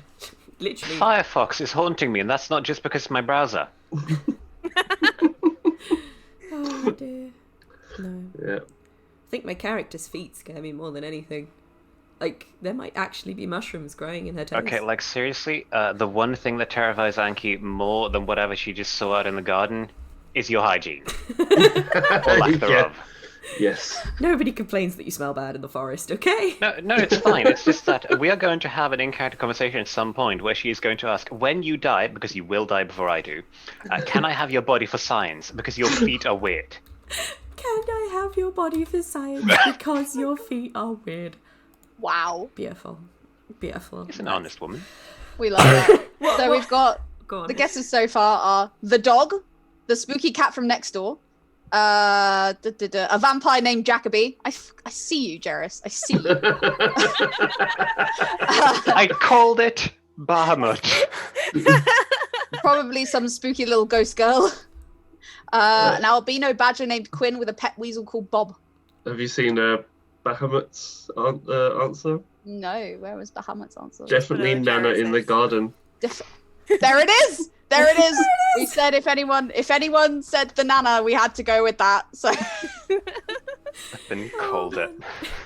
It's plasticity's nan. it's plasticity's Nana. I like Baron Snowhands. It's a little albino badger called Quinn with a pet weasel called Bob That is for a adorable. second place, but That's you know. pretty great. That is That's pretty adorable. great. What do we Very think? specific. What do we think, players? Who should get it? It's definitely the Nan. It's gonna disown me otherwise. Sebby's nan gets it. Okay. Right. Is that Bahamut who? Yes. Yes. Okay. Bahamut, if you could please whisper to me or Stacy your email address and your name, we will sort that out for you with a free copy of VAESEN as soon as we can. And that is good and chaotic. And what's your one as well? Yeah, so that's to me at I Good and would be Chaotic. Romeo Indigo Echo, but Yeah. yeah, I'm sure if any one of us will probably be able to direct you in the right direction. Or a mod, Ping one of our mods. mods. Yeah, Yeah, Or one of anybody our with the mods. little green sword, just give him a shout. done a little wave. So Fabulous. Okay. I think I can breathe again. We love that. We love that. We love to see it. breathing. We do love breathing. That Pain is is on great. standby. Breathing We are ready. is something that everybody should be doing more of. That is my opinion as a non-doctor. You know, exactly. I didn't fail medical school to not tell people to breathe, for sure. You went to medical school? No. Absolutely not. Hey, we have something in Failed common. it by not going. Right? Oh, damn. You can't Terrible. fail if you don't attend. Yes, you can. That's exactly how you fail. Well, if you said you're going. Yes. Okay. All right. I'm ready. All right. Are we ready to jump back into it? Yeah? Yes. Yeah, Okay. Let's go. Great. So, when last we left off, we had our players in the library of their new home at Castle Gillencroots. They were sort of trying to catalogue the rest of this place in this enormous, expansive library, which just absolutely coats the entire west wing of this house. And our lovely doctor here and our budding young writer friend, Esther, were doing a spot of library science where they found that a fair amount of the books had certain pages and certain elements of their text removed. All things relating to a place named Delcalia, where Seb's nan lives. Oh, yes. For sure.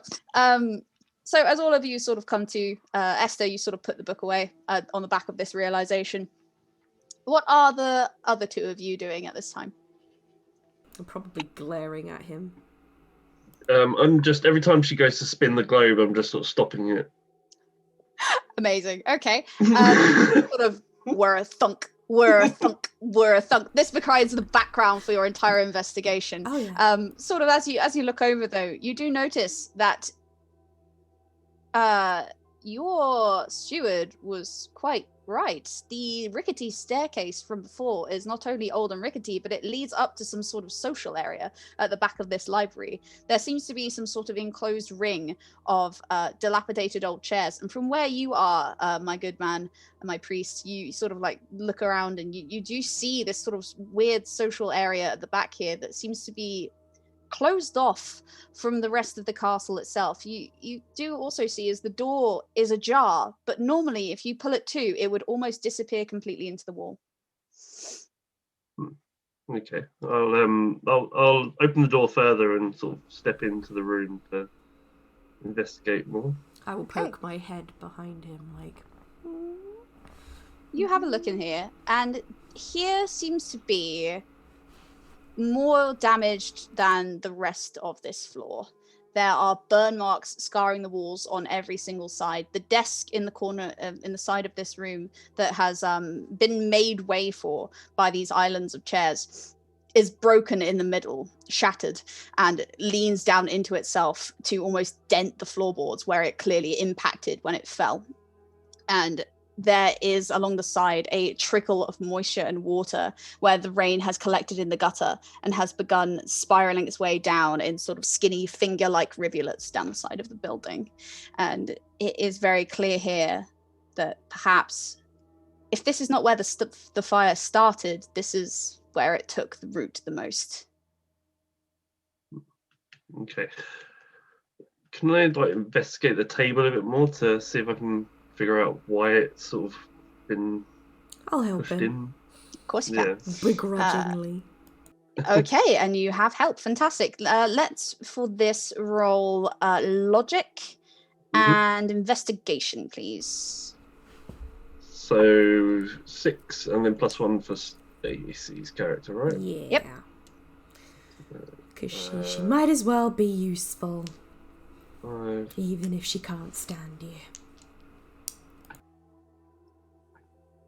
I got 1 6. 1 6. Okay, that's enough. You look around and you're sort of prodding your way around this table, and you do actually notice as you look down and look up again, right above you, there is a hole in the ceiling where the floorboards seem to cave in. Definitely not from sort of mold problem or anything. It's rare to find mold taking root in the middle of the flooring. Usually it's along corners and the sides, spiraling its way outwards. But no, this is a deliberate break in the upper floor that has clearly aligned itself with the breaking of this table. And the signs that you see here, especially with the way that the table seems to have impacted and splintered the floor below it upon impact, shows that significant weight fell on this table, as if bodies fell on it, collapsing the table in as they made impact. Okay. Seems like someone tried to put your ego on a table. Can I see anything through the hole in the ceiling into what the room above may be, or? Yeah, easily enough. You look up and you sort of try and peer around and see what's going on in there. It seems to be a further old and dilapidated room, but you can just see, peering out over the side of this hole, there is a straw, like a canvas sack with straw poking out through it, and it seems to be elevated off of the floor slightly. Okay, and I'll just turn around to Ingrid and go, I think that's that room up there is yours. Why on earth would you think that? It doesn't have my name on it. You obviously like living in squalor. I'm sorry. Did you just call the forest squalor? Have you seen the forest recently? You seem to spend most of your time in mud, so I'm sure you'll be accustomed to living in an open area, shall we say. And I'm sure the cold stone slabs of your establishment greet you with warmth. Bless you, my child. No, thank you. She kind of wanders on out because she wants to go see if she can get upstairs somehow. Okay. Yep, sure. Give me a second to make a quick note. Did you say there was a Hessian sack hanging off the edge, or? It was kind of odd. As you looked up, you noticed this sort of strange sack, but it was elevated off of the floor, and it's almost a skinny sort of tube of Hessian out of which straw was poking. Maybe shoulder height, you think? So I could reach it? That's what you're saying. Huh?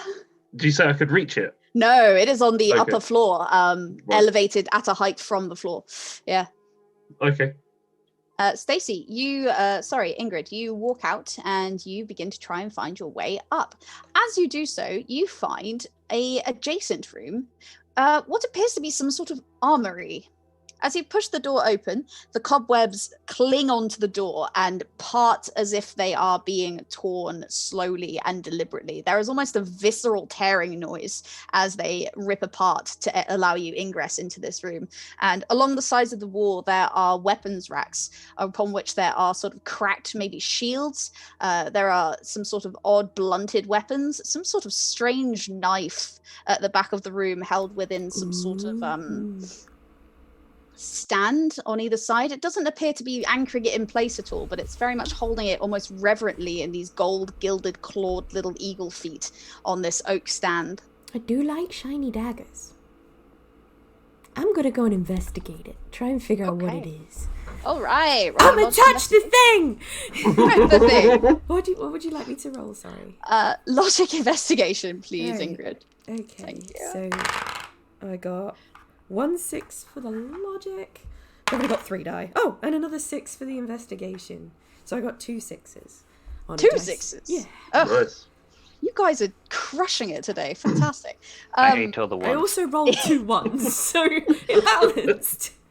For sure. Yeah, Ingrid, as you take a look around this knife, you sort of spin it around in your hand, maybe give it a sniff, run your finger along the blade. And like everything else in this room, ow, it's sharp.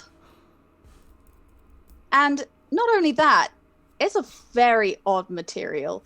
Whatever metal this is made out of, it is not steel. This seems to be some sort of precious mineral of some sort that has been almost dyed to have this sort of silvery grey effect, and it should not, by any rights, take an edge, but it does. Maybe some sort of a crystal of some kind, and the hilt of it itself seems to be some sort of bone, but it's not above the creature that you recognize at all.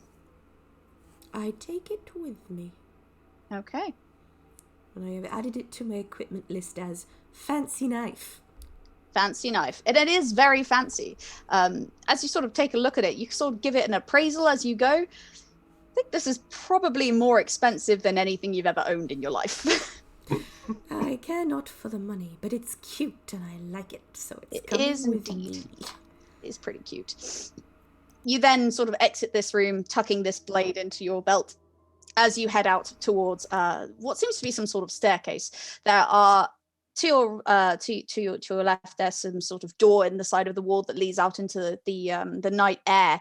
It seems to be letting you out into some sort of battlements that ring the top of this castle that you could not see from the bottom. Just the chaos of the gargoyles and the different entities of this house merging all together completely block these battlements from view, making them the perfect vantage point. And the rest of you, sort of as you get done with your investigations, you very much do join your strange new friend out beside these battlements as they sort of consider whether to go up the stairs to what appears to be some sort of attic, maybe, or out into the battlements.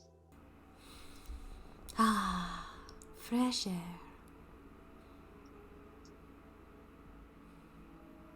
And all of you do very much see that tucked into her belt is a very odd knife that was not there before.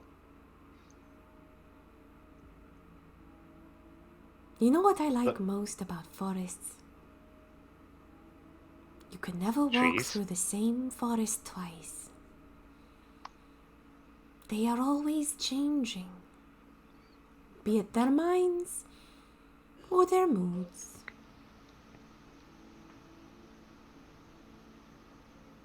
And also their inhabitants, I suppose. as the change would indicate in this place. You found something. Oh, Looks pointedly down towards aforementioned blade. yes, it is very shiny, so I have claimed it as my own.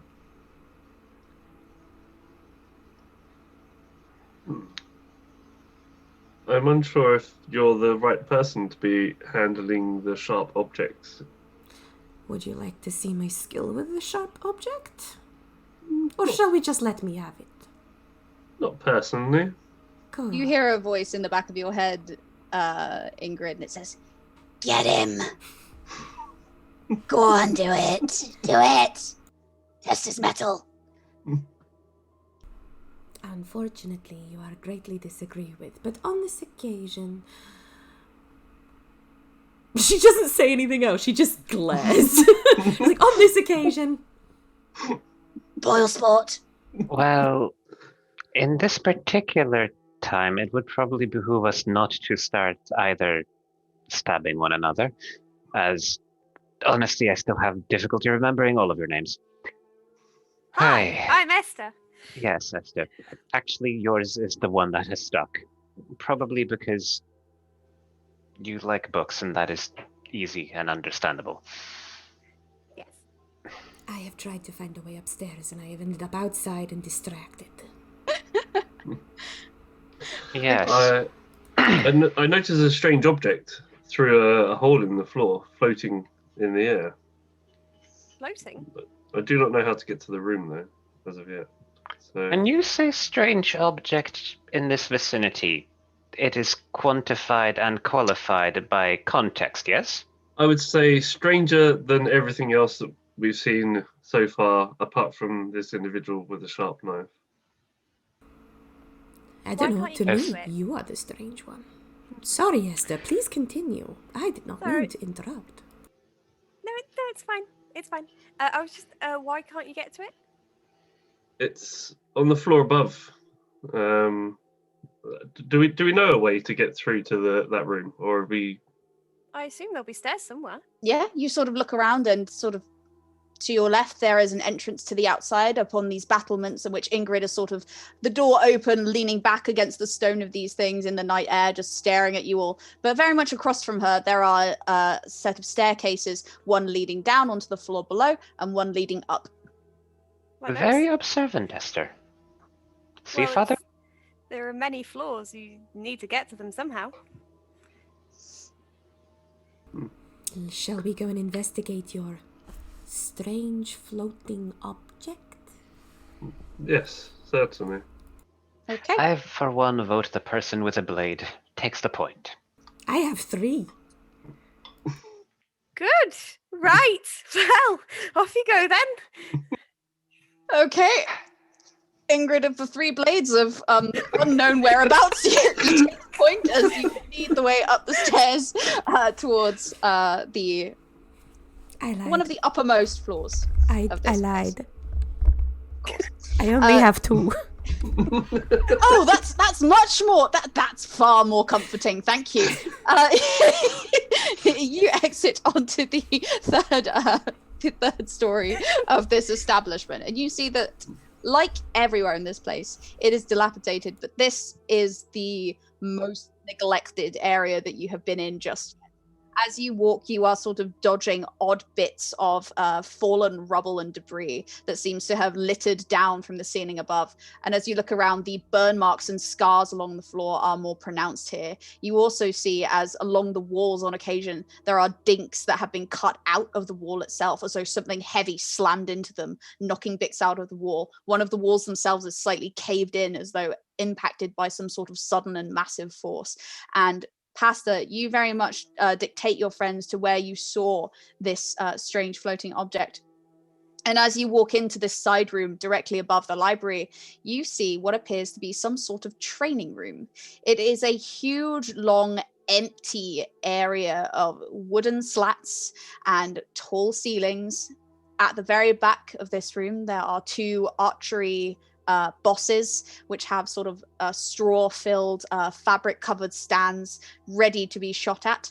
And then right on the other end, where this cave-in has occurred in the floor, you do see 2 training dummies, which are Hessian sacks filled with straw, skewered on some sort of rotting oak post, one of which's arm is jutting out over the side of this hole. So, I where's your mysterious floating object? It would appear that it was It was what, Of- Father? the angle at which I was able to see it obscured my total, overall understanding of the area, and therefore I assumed something that was incorrect. So I do This is apologize. why gaining more information is important, so we can see things from different angles. I'm really curious. So what was it did you see? The arm of this dummy, by the looks of things, and I'll sort of walk over towards it. A haystack. You walk over to A hay Yeah. bag. Okay. As you sort of make your way towards this thing, sort of look it over, there is something tucked just under its shoulder, almost sticking out of the Hessian. Maybe something white and thin. Okay, I'll go to try and pry it out. Okay. As you pull it out, you notice that it is very recognizable. It is a sort of a thick paper, like a weighty, sort of hefty sort of paper. And as you sort of look it over, you do notice that it is a part of a telegram. And the lettering that has been stamped into this telegram paper is mostly burned away. All you can really make out that hasn't been either destroyed by the ravages of age and time and blurred ink is the word no. Okay, I'll show it to the rest of the room. So I have, however, found this. Is that a semaphore I see before me? I believe it is, yes. That looks nothing like a pastry. No. Semaphore, words transmitted over great distance through remote. Telegram. Yes, that. It's a letter. It is, in fact, a letter. It is not a Semlor. It looks like most of it got burned up. It's not going Yes. to be too much use, but good find. It's odd that where did you find it? Inside the dummy. Not that one there, and the actual straw one. And did you say it says anything?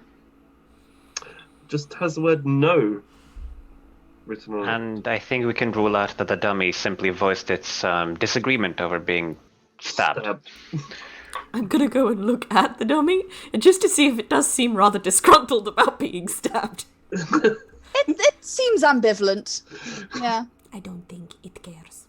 Although you do hear that familiar voice in the back of your head just say, I don't like this room. I am done here. It's not very good. We are leaving. Well, I am leaving. We are leaving. I am leaving. Goodbye. There are too many eyes. We are being watched. Always. We are being watched specifically right now. Very intently. What did you say? What by? Ha! Did I say things? No, I don't say things. I just leaving, yes. And you watch as Ingrid sort of shuffles her way out of the room, sort of like a smooth criminal style, like backpedal. Though wisdom might dictate otherwise, I would like to try to just intercept Ingrid's vacating of the premises by putting a hand on her shoulder and going, please tell what you saw, child, and then hope not to get stabbed. I just don't feel comfortable here. We are being watched by someone. I start acting like I'm totally just having a normal conversation. Like as if I'm not saying anything, like, suspicious. I'm just like, oh yeah, hi. Well, if it is so that we are being currently under observation, it is feasible that we are being evaluated or otherwise. However, if you leave the group, so to speak, it will be more difficult for us to look out for one another. I understand that you're uncomfortable. Is going to kill me. But I appreciate what you're saying. I don't think that he would be able to. That's right, I am stronger than him. And I have 2 blades. Excellent, you outnumber him. Esther, could I use you for 1 second? Perhaps we all leave? Yes, exactly. If you would accompany our dear Ingrid into the next room. Father? Yes. I will join you if this room is Unsatisfactory. Yes. She says in like her most father patful voice she can.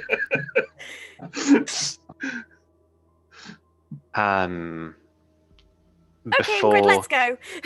Yeah. Just before you leave then, Father Pavel, Dr. Salo will just stop for a second. Then. I appreciate that we are finding ourselves with the proverbial strange bedfellows. Though your protection is, I'm sure, ordained, or whatever it is that is the appropriate phrase, I think the two of you should probably be careful with one another. For the sake of all of us. I mean, I'm the last person that, well, nobody wants to be stabbed, I'm sure, but I certainly wish to remain intact. And I heed your warning. Well, I mean more in the sense of, as much as one can speak of a wolf in a sheep's clothing, I imagine also that perhaps once in a while a sheep will leave the flock and run away into the woods and start dressing like the wolves. Food for thought. And then continue. Okay. Who is the last one to leave the room? Father Pavel. Me. All right. Uh-oh. Right under the bus. Father Pavel, as you leave this room, you feel an odd sensation. You have spent many, many a year in various churches and establishments where lots of people frequent at one time. You know the sensation of somebody standing patiently behind you waiting for your attention. And you feel that now. You feel that close to you, centimeters behind you, breath on your neck. But you also feel a sense of patience. No, I'll sort of spin around to see if I can see who it is standing behind me. Nothing's there. And I just sort of give a shudder and just walk out the room. Okay. As you all exit into the rest of this place, you find yet more interesting and odd details about this specific floor. It seems like this place, more than anything else, is some sort of artifact storage area. You find at least 3 different rooms, all absolutely cluttered with various junk. One item being picked from the rest would just be a nightmare. It is a cacophony. There are dolls, there are books, there are little wooden elements, there are strange puppets, there's a rocking horse that has supposedly been snapped in two, one half of it further snapped in half again, and the mane is sort of braided in odd shapes around the head. Is sort of metal implements, maybe some sort of doctor's toolkit, but it seems far too large to be any sort of tool that you're familiar with, Dr. Anki. And all of these things form a cluttered mishmash of messes within crates and boxes and just free across the floor in 3 different rooms along the north wing of this place. There is also a sort of brick wood burner that is half full of fine grey ash that stands in the middle of the room of this place. And you all know enough at this point in your lives to know that you should empty your wood burner of ash every now and again. You know that you should keep that clean. There was very clearly a big burn in this thing and nobody cleaned it up. Can I go and have a look at the wood burner? I have a suspicion I think I might know what was burned. Of course you can. You take a look and you sort of root your way through the ash and things, and you very much find odd scraps of paper. Some of which have page numbers on. That pained bookworm scream. No, they did nothing wrong. They didn't.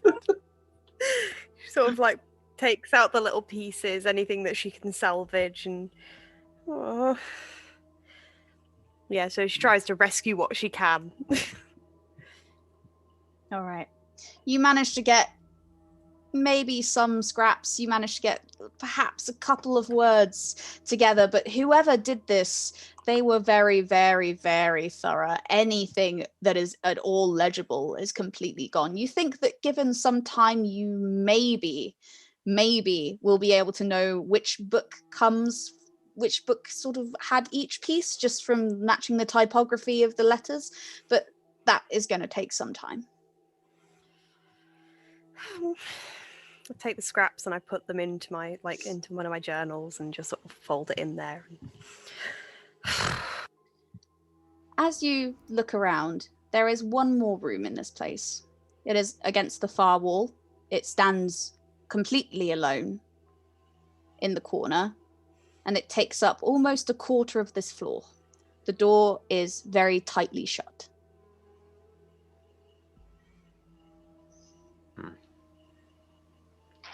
Would this perhaps be a door that will not yield to keys?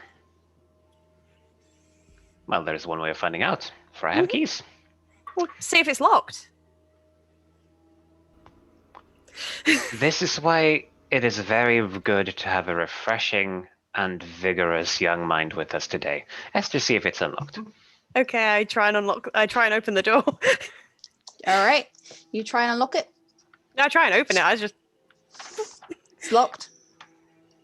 Yeah. Well, I sigh and bring out my keys and try them. Okay. Sort of go through each one. And you do notice each one of these keys is fairly similar. They're sort of all big, heavy brass things, the sort of thing that if you wore around your neck for too long would give you backache. But there is one of them that seems to be darker and skinnier. And in the hilt of this key, there is some sort of rune that has been emblazoned into the metalwork. And as you slide this one in, it clicks in the lock, and the door slowly opens. There be a way, incidentally, to determine what sort of rune or whatever that could be? If it's some sort of like label or. Yeah, sure. Roll me a logic investigation, please. Can I Oh help? my! You may. Sure. We have the 2 paper heads in the front. Go next one. Yay, academics! So logic 5, investigation. You said, yeah. Yes. Okay, so that's 6, and then 1 for a helping hand from Miss Bloom. Ah! 1 die fell over the table. These things do not like me, but there is a 6. Yay! You have a look at this thing, and between putting your heads together, you sort of like, oh gosh, I know it from somewhere. It's on the tip of my tongue. There was that book that I read about 5 years ago on specific runes that come from this part of the country. And Esther's like, no. I think it's a little more I think it's further north. I honestly do. And between you eventually come to the conclusion. You're like, wait, yes, that is exactly it. This is one of the language that the society actually made up within its ranks. About the 2nd century of its existence, it came up with its own runic language with which to describe specific elements of the properties it would find within sort of VAESEN and the things that VAESEN would create, because obviously modern scientific language has absolutely no way to describe these things. So it came up with its own runic sigils to describe the things that VAESEN can do and the things that they come out with. This specific one pertains to alchemy.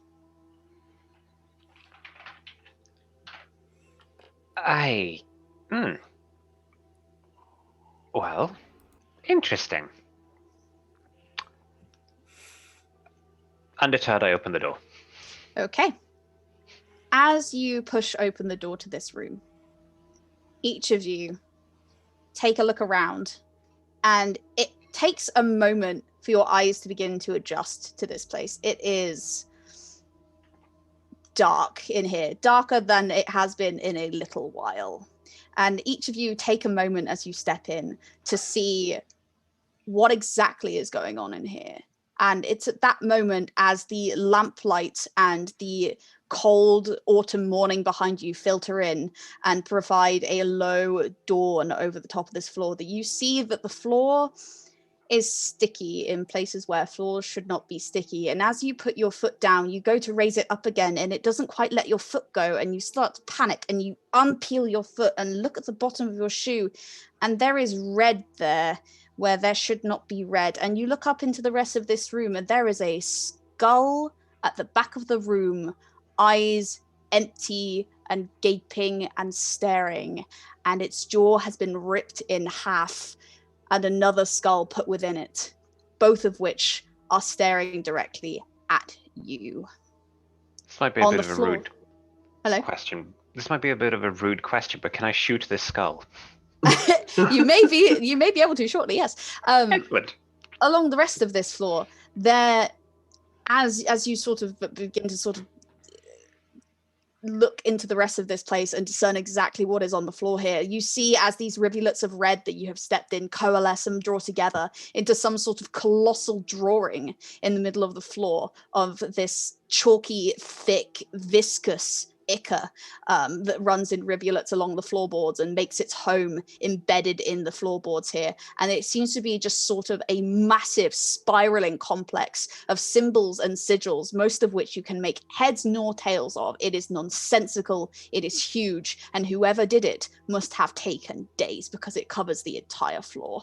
Here as well, yet more of the ceiling falls down onto the floor below, denting it in places. And this is the wall in which one of the far sides of it is completely dented, as though someone was thrown heavily against it. All of you, please, upon seeing this horrible sight, must make me a fear check. Yep. Standard. Oh no. How does one do this? Can Yeah. all of you please roll me either logic or empathy? Okay. Just straight attribute. Okay. Okay. So it's 4d6, right? Or however much you've got in logic. Logic or empathy, yeah. Ah, sweet. I only Two got sixes. one success. Two. Woo, I Fine. got success as well. Oh, wow. All of you succeeded. Congratulations. Hooray. So as you sort of walk into this room, you instinctively feel your minds recoil as these gaping skulls, twinned together, glare directly into your souls, and you feel your very mind repel the thought because you can still see the bits of flesh and various ichor and the bits that kept this thing alive when it walked the earth, still clinging to the skull, almost desperate, trying not to let go. But then you steel yourselves and you think, no, I am a clever person. I am a curious individual. I see things like this all the time, and this will not scare me. No, ma'am. So as you sort of all try and steel yourselves and bring your hearts back to resolve, you shake off the fear effect of this thing and find yourself once again in this dark room I being would like stared to at. pick up my dog so that they don't try and lick up any of Good doctor, would you like to shoot the skull? I assume that a pistol is not included in medical equipment. However, Unfortunately not. I do have in the equipment list a bottle of liquor, which is always on hand. Uh-huh. And Shoot, my dear. Shoot, I do not- shots. What's an O between friends? All I'm saying is this bottle gets flung at wall thing out of sheer reflex before. I'm frightened. Yep, that's fair. I'm So frightened, you- and this thing has displeased me, and I have a bottle of hard liquor, emphasis on hard in this case. Okay, so you hurl this bottle of liquor at the skulls. Yes. Fantastic. It is a stationary target. It is not going to make an opposed roll. and it is like 10 feet in front of you. I'm not going to make you roll for this. You draw back your arm and you throw this bottle and it smashes against the skull with a resounding, just shattering sound that echoes off of the halls of this place as the liquid inside of it spatters and spurts the walls like arterial blood from a neck. And you watch as this skull cracks slightly down the middle from the impact of the bottle. And then you watch as the dark red liquid that was inside the bottle stops in its descent down this thing and begins to be sucked inside. Clearly it's Anna thirsty. Barakala. Within a matter of seconds, it is all gone. Very thirsty. pull out my camera. I officially declare this abominable, and I will take a step back. Gentlefolk, you may do whatever you so proceed to do. I will need a breath of fresh air. Cool. Will you take my dog? Yes. Cool. And I start taking pictures of everything. Hey, All right. Father, yeah, you know how you said last time that room over there was my room? Would you prefer this one? No, this one's yours. Like totally yours. You can have the creepy thirsty skull and everything. I'll just sort of make the sign of the cross and sort of back out of the room slowly. I will raise my eyebrow as he does this. And then I'll just sort of Just... wave my hands like this and then leave.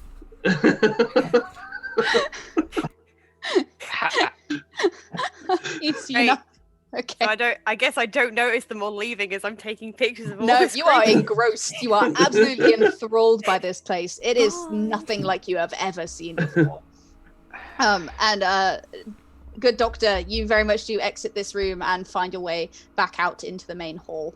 Is there anywhere in particular you would like to be going? At the moment, the good doctor is mostly preoccupied with figuring out how to handle several kilos of enthusiastic furball. Yep, that's fair. You're sort of juggling. And will immediately foist this responsibility upon Ingrid, who seems to be more in tune with nature. You are hurled a very small, wriggly dog who is very happy to see you. But actually, this was close to the training area, right? Yes. I will venture in there because that room speaks to me in a way that is more comforting than, let's see, the Firefox demon thingamajig and, I don't know, abominations upon anything that science has wrought. Yeah, for sure. You head back into the training room, and again, it is quiet. It is calm. There is nothing in here apart from the break-in in the floor at the back, 2 training dummies, and 2 archery bosses. Yeah. The breakage in the floor could do with a little poking. Okay. Of the metaphorical, not literal kind. I do not have a stick to poke it with anymore because I However, forgot I it at have my 2 uncle's daggers. cousin's brother's house. I have 2 sticks and a Yes, but walk-on. they are over there, and you're holding a dog, and please do not combine these Why items. am I holding the dog? Because you are the one most in tune with nature. The good doctor does not appreciate it. Fine. I'm not convinced this mutt has had its shots. I don't even know How shots exist dare yet. you? You are out of ears. Something. Anyway, but yeah. So it seems to have been broken through, whereas also burnt, or Yeah, so this looks like specifically, with the rest of this place, the burn marks seem almost unimpeded, like they were just allowed to eat through the walls until the fire could eventually be stopped hours later. But this seems like it was broken through whilst the fire was still raging, and therefore was a weak point in the floorboard specifically. And you look around at this sort of breakage, and you very much see that below it, there is that desk where it appears that whatever went through here impacted that desk. yeah, this brings back some memories from the army days. Is there a way to determine the? You said it was as if something was hurled this way, correct? Yes. Essentially. The first thing that comes to mind is some sort of, do they bring a cannon into the training room? That seems like something the society might actually do. But at the same time, that's not usually then followed up with this big of a hole, this sort of fire, unless the architect was particularly incompetent, which is also feasible. But yes, I would like to see if there is any way for me to determine what unreasonably could have caused this amount of destruction in such a short period of time and violent fashion. Yep, no And worries. because I know she's a woman of science, I'm going to help too, because... Amazing. Yeah. Great. Hey, it's called second opinion for a reason. And I will also help, the dog's helping too. Tova is helping as well. All right, You have let's an emotional support dog. Indeed. My So shall we emotions have do not need supporting? Let's have a logic investigation from you then, my good doctor, with an additional dice from our lovely forest friend. Tova will not grant a dice, but she may add additional things if you roll well. Excellent. So 6 plus 1. Shingamadoo. Ah! Okay, my desk is officially too small for this.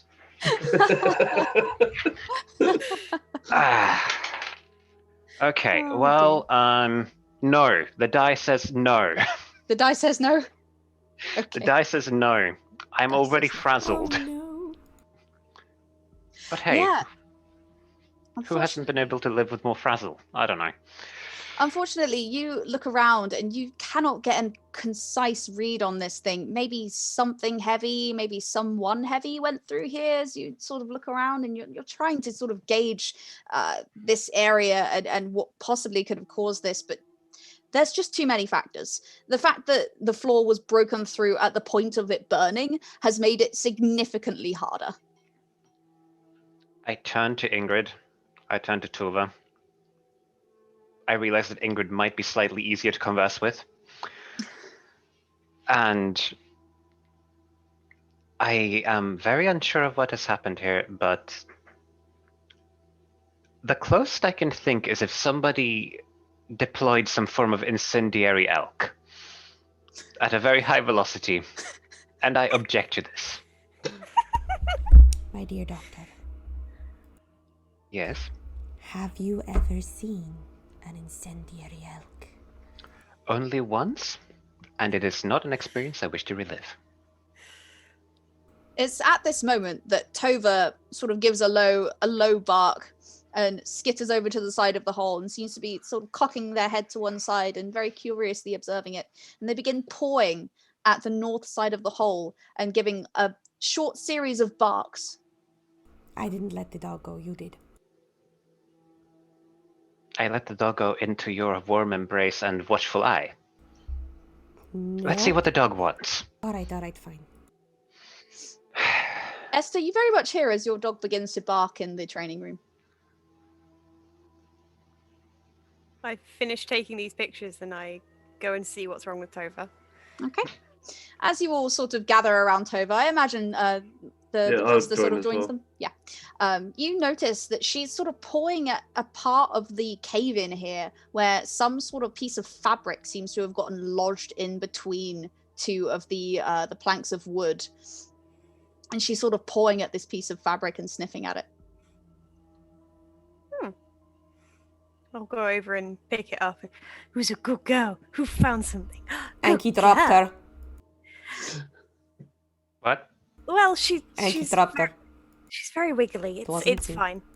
And I she did sort not of drop her. gives Tova some scritches and picks up the fabric.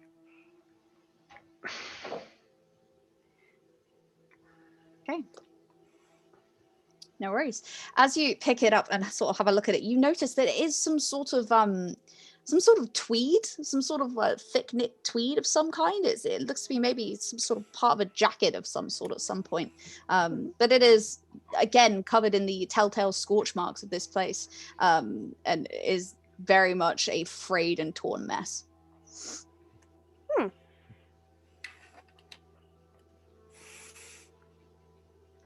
Well, you found some fabric. Good girl. I put it away in my journal. Okay. As you sort of all come back out into the main hall of this place once more, you notice that there is one staircase that you have not yet taken, which appears to be leading up once more onto perhaps the final level of this place. I go. Okie dokie. Just before we ascend, Esther, did you close the door to the room of all things that I was not meant to see today? I will go and do that now, and I go in to go close the door. As you go up to this room and you go to pull the door shut, you do notice the skulls. The one that was inside the bigger one is now a meter closer and has moved outside of its Bodhi container. Close the door. Oh, Close the I've door. got all of my notes. Do you lock it? Can I have the key? Please? Your dog has it. The dog does not have the key. Don't How do you have the key? key? I take the dog, and then I take the keys, and then take the dog and the keys to Esther. I take both. I'm not to tell somebody how to treat their animals. However, I am afraid that your girl is becoming a pickpocket. Exactly. Well, she's rambunctious. Yes. I can Okay. see why Ingrid gets along well with her. Lock the door. Yep. Do you Okay. want me to look after this key, or? If it is all the same with you, I feel I wasn't trusted it. Okay. You just freaked out because of the room. I thought you might not want the key. Oh, it is precisely because I hate everything the room stands for that I wish to have control over who may enter. Okay, there you go. I am glad you see reason. Okay. That And with that- smells funny. With that, you all make your way up to the uppermost floor of Castle Gillencroots. This place seems to be some sort of observatory here. There is a sort of a ring of various closed-off cubicles containing desks that have been cleared out, side cabinets that are similarly cleared out, the odd workspace and off room and side things. And as you're looking around, you look up, and above you in a sort of mezzanine floor that converges in the middle to make some sort of island is a humongous telescope that sits heavily on its haunches, staring up into the night sky through a sort of a dome of plated glass that forms a gigantic observatory. Hey, look. Even with that, we probably still couldn't find your brain, Father. Ingrid. There's no need It to is be between mean. his ears, and all we need is a good anesthetic and a bone saw. However, we will not be doing that. Ingrid almost looks excited for a minute, and then incredibly disappointed. And I don't know. I'm kind of for some reason imagining Anki as slightly taller than Ingrid, but just for the purpose of being able to look across her to Father and going. Interestingly, on the lower floor of this observatory, there is also a pool contained in some sort of brick-laid, closed-off area in the middle of it that seems to be sort of surrounded by white tiles that poke out like compass spokes in the middle of this place. And within this sort of low-hanging reservoir of almost like a well, a very shallow well in the middle of this room, there is a pool of clear, opalescent water. I'll walk over and investigate the water. Sure. Roll me, let's say for this, logic investigation. Let's go with a good old staple, shall we? We've been doing a lot of that today. I see no reason to break them all. 6. And is anyone helping him? Well, it depends on what you mean by helping. I'll go help. Yeah, I would if by helping, keeping Ingrid away from the father counts. If he's currently like bent over looking into a pool of water, Sure. like Ingrid is very much battling the urge to just kind of whoosh. 2 6s. Two So can you please tell me more about different kinds of birds and please not push father into the pool? So, as Ingrid, you are being thoroughly distracted by talking about your various kinds of flora and fauna and being carefully bodyguarded from pushing a holy man into a pool of water. Father, you take a look around this closed-off well, and you very much notice that this should not be as pristine as it is. It's been 10 years since Garsel Gillencroots met its fiery end, and it has been 10 years since the society operated here. And yet, this pool of water is impeccable, as though it were crafted only yesterday and filled only yesterday. The water is clean and clear and fresh. There is no sign of algae. There is no sign of mold. There is no sign of any sort of degradation, especially not in the sides of the walls even. Along the tiles, they are completely uncracked and unscathed. Doctor, this water seems fresh, new even. It, in comparison to the rest of this building, I find it strange that it isn't mildewed and disgusting. Maybe it's blessed. Well, does it look like the water's moving, or does it look like it should be stagnant? Yep, it looks like it should be stagnant. It's completely standing water. I dare you to drink it. Drink it. Drink it.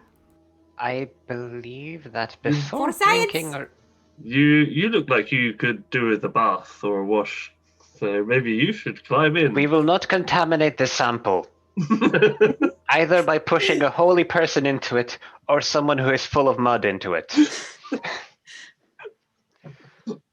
On a slightly more mechanical note, would a medical equipment thingamajig potentially include something to take samples with? It would, yes. I would say that you happily have like a few test tubes with stoppers. Yeah. Why? Excellent. I'm more than happy to take a look and see what we can glean. After all, other than the Abominable Alchemist room, there is an actual laboratory. I'm also imagining there could be experiments for the other. Never mind. Mine should not be venturing into these dark places. Somebody hold our. Not. Never mind. You can have a conversation about whose brain is missing or something. I will pick this thing. Easy enough. You get a sample of this lovely clear liquid, and you do actually notice as you take the sample and stopper it and take a look, the color remains constant throughout. Ooh. So it's not fully like glass clear, crystal clear, or maybe it is, but it's slightly tinted. Yeah, it seems to be some sort of opalescent turquoise, and that turquoise does not get diluted at all as you take the sample. It remains. Essentially, holding it up to the light doesn't change the hue particularly so much as like. Oh. It seems to Well, be. that is very interesting. Yeah, it's almost as if you're looking at a photo of it more than you are looking at the actual thing. I am going to sniff at it. Okay. To see if I can glean something. If I can see the doctor smelling it, I want to smell it. You sniff the water. It does not have any particular smell or scent to it, and especially since if this was stagnant water, it would stink quite heavily of mildew and mold by this point. Precisely. Well, it's not salty. Yet. Yes, it seems to be neutral to the best of my ability by an olfactory inspection, but some more tests will be required later. I would recommend to smell it again. In a matter of speech, but not so with my own nose. Maybe we should venture upstairs and see what they were looking at or looking for. I imagine it would be difficult in the day, but then again, if I went by what my reason tells me, this castle has already seen fit to disagree with that part of my mind thus far. So by all means, Father, go ahead. Ascend towards the heaven. Sorry, poor phrase of words. Ascend towards the telescope. Okay, Pastor, you are ascending up towards the telescope. Are you investigating it? Yeah, I'll have a look around, see if there's any like notes, if they've made any like writings whilst they're around there or anything like that as well. And maybe have a look in the telescope to see if I can see anything. Okay, sure. You have a look around through the various elements around here. It seems like, once again, any notes or books or learning that were kept here have long since been cleared out. You catch maybe some bits and pieces of torn away paper that have been sort of littered throughout this room, and there is a waste paper basket that once held maybe the academic waste of the the idle minds of the clever people here who had sought to write many notes. But you do take a peer through the telescope. Now, I imagine that you've probably encountered one of these things before in some fashion or another. You know that usually a telescope is only useful when it is trained on a specific constellation or part of the sky in order to give one an idea of what they're dealing with here. Make me a, let's say, a logic and learning roll, please.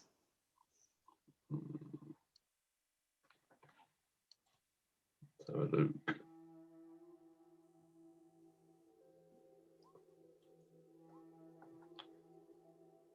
I got 1-6, and the rest were 5s. Oh man, what a roll! I know. 1-6. You take a look through this telescope. Now, it being the middle of the day, it's not exactly easy to see anything through. You figure you will have to come back at night to see specifically what this telescope sees. Mhm. But as you peer down it, you sort of have a look at exactly where it's being aligned. You sort of triangulate between the point of this telescope and the various aspects engraved along the walls and the markings that have actually been gouged into the glass planes that the observatory forms a ceiling out of. This doesn't seem to be pointed at any particular constellation at all. In fact, it seems to be pointed directly between the middle of them. Fair enough. I'll come back downstairs and say to the rest of the group that I think this is something that we should investigate further at nightfall, but I do not know what they were looking for. It seems very strange. Ah, so the very first thing that we encounter in these haunted halls, it seems to be entirely logical thus far. A welcome surprise after flesh floor. Yep, nothing weird about that room after we left. And I walk out the room. Esther? To be honest, I kind of think it's weird that the priest knows anything about the stars. That's pretty freaky to me. I personally have a lot of questions for this Frisk fellow. Well, we know where he makes his abode at present. I believe he had the promise of hot beverage. And maybe Very more true. sandwiches. I am hungry. I believe I saw, Esther, you took a few with you from the cafe, or was that my imagination? Well, A dog's I got to open- eat.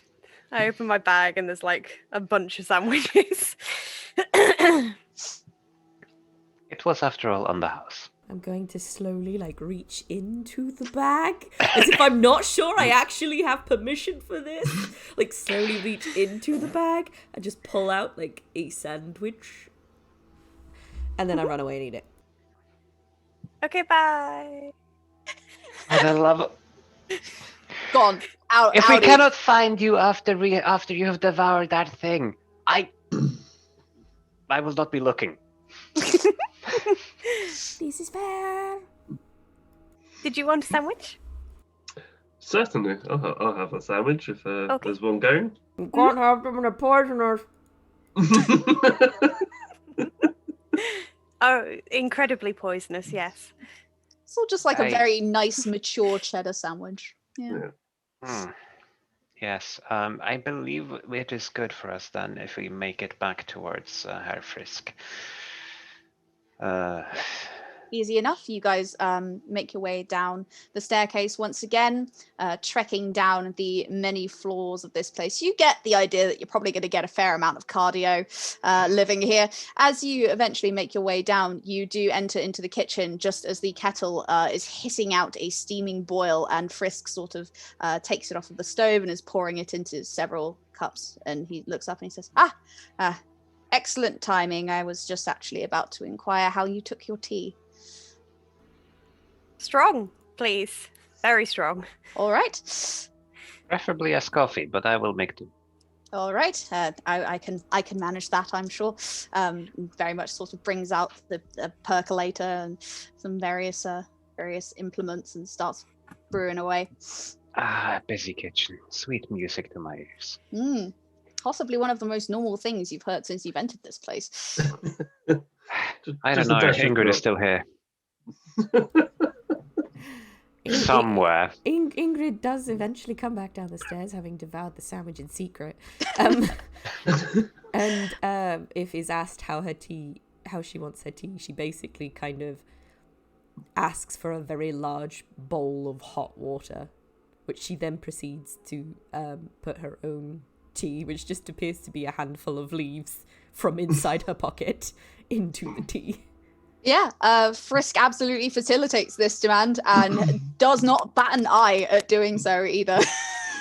Ah, Could I no get a mushrooms. Bowl Progress. of water for my dog, please. Of course I can. And he does sort of put it down in front of Tova and gives her a was behind the ears. Sort of stands and says, well, I do hope the castle treated you kindly. It can be a little interesting to new visitors. Certainly. You know, you have a skull room. About that. Is that what that is now? I see. You don't know what It is more than a skull. It is a skull, a second skull, an attached thing to the skull that usually would perhaps be called a body, or in this case a husk, Call corpse. it a multiple skull room. And It drank my best aquavit, which Well, makes to be me fair, you very did upset. throw it at it. So, It is perhaps true that I acted rashly towards something that should not have been there. But nonetheless,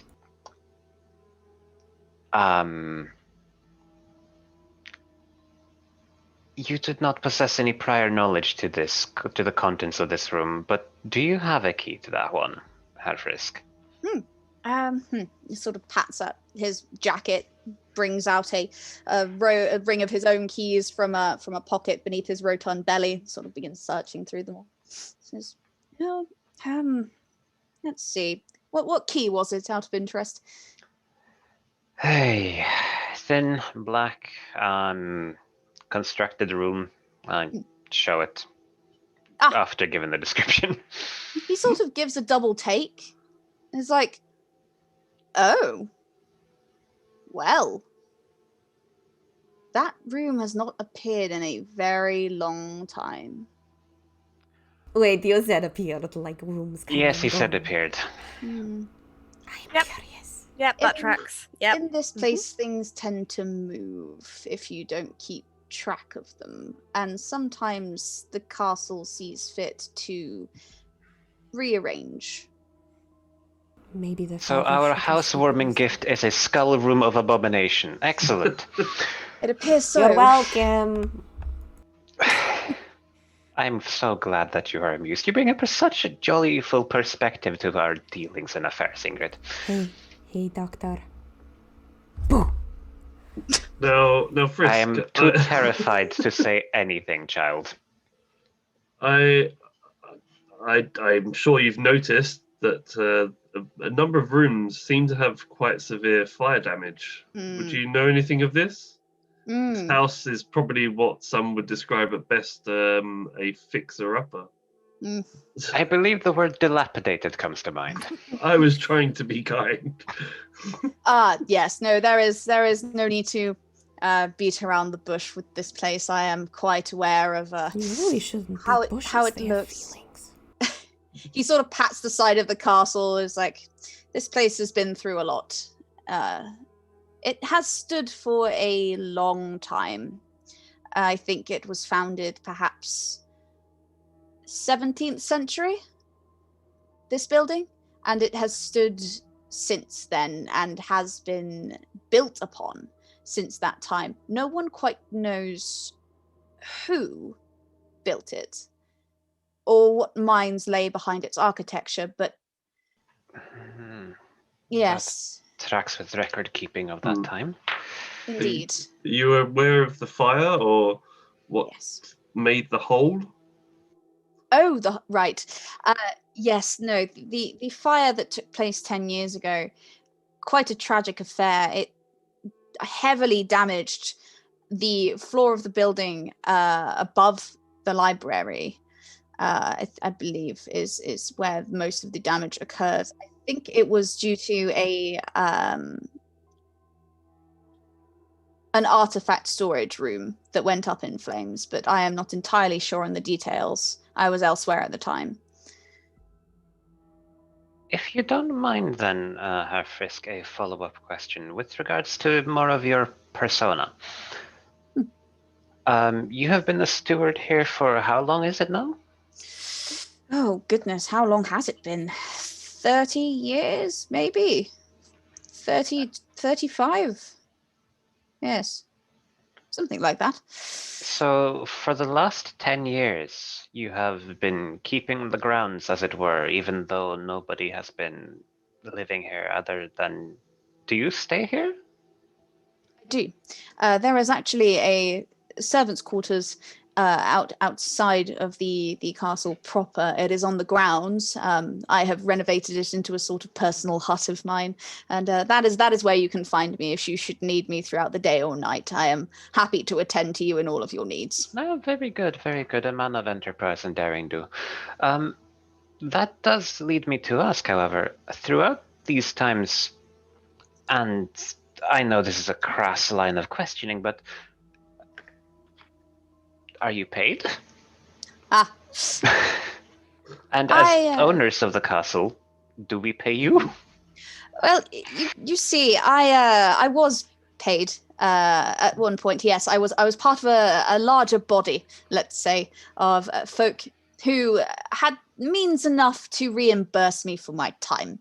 However, I have grown quite fond of this place, and therefore it has become sort of a labor of love. But no, Miss Linnea Elfclint at the who actually gave you the deeds, she provides me with reimbursement in my old age. Yes. A most generous arrangement, but a good one. You have kept the place, Thank such you. as it is. Indeed. As much as one can. Quick question for Elle, the storyteller. Hello. So Mr. was it Frisk, do you say? Yes. What kind of clothes is he wearing?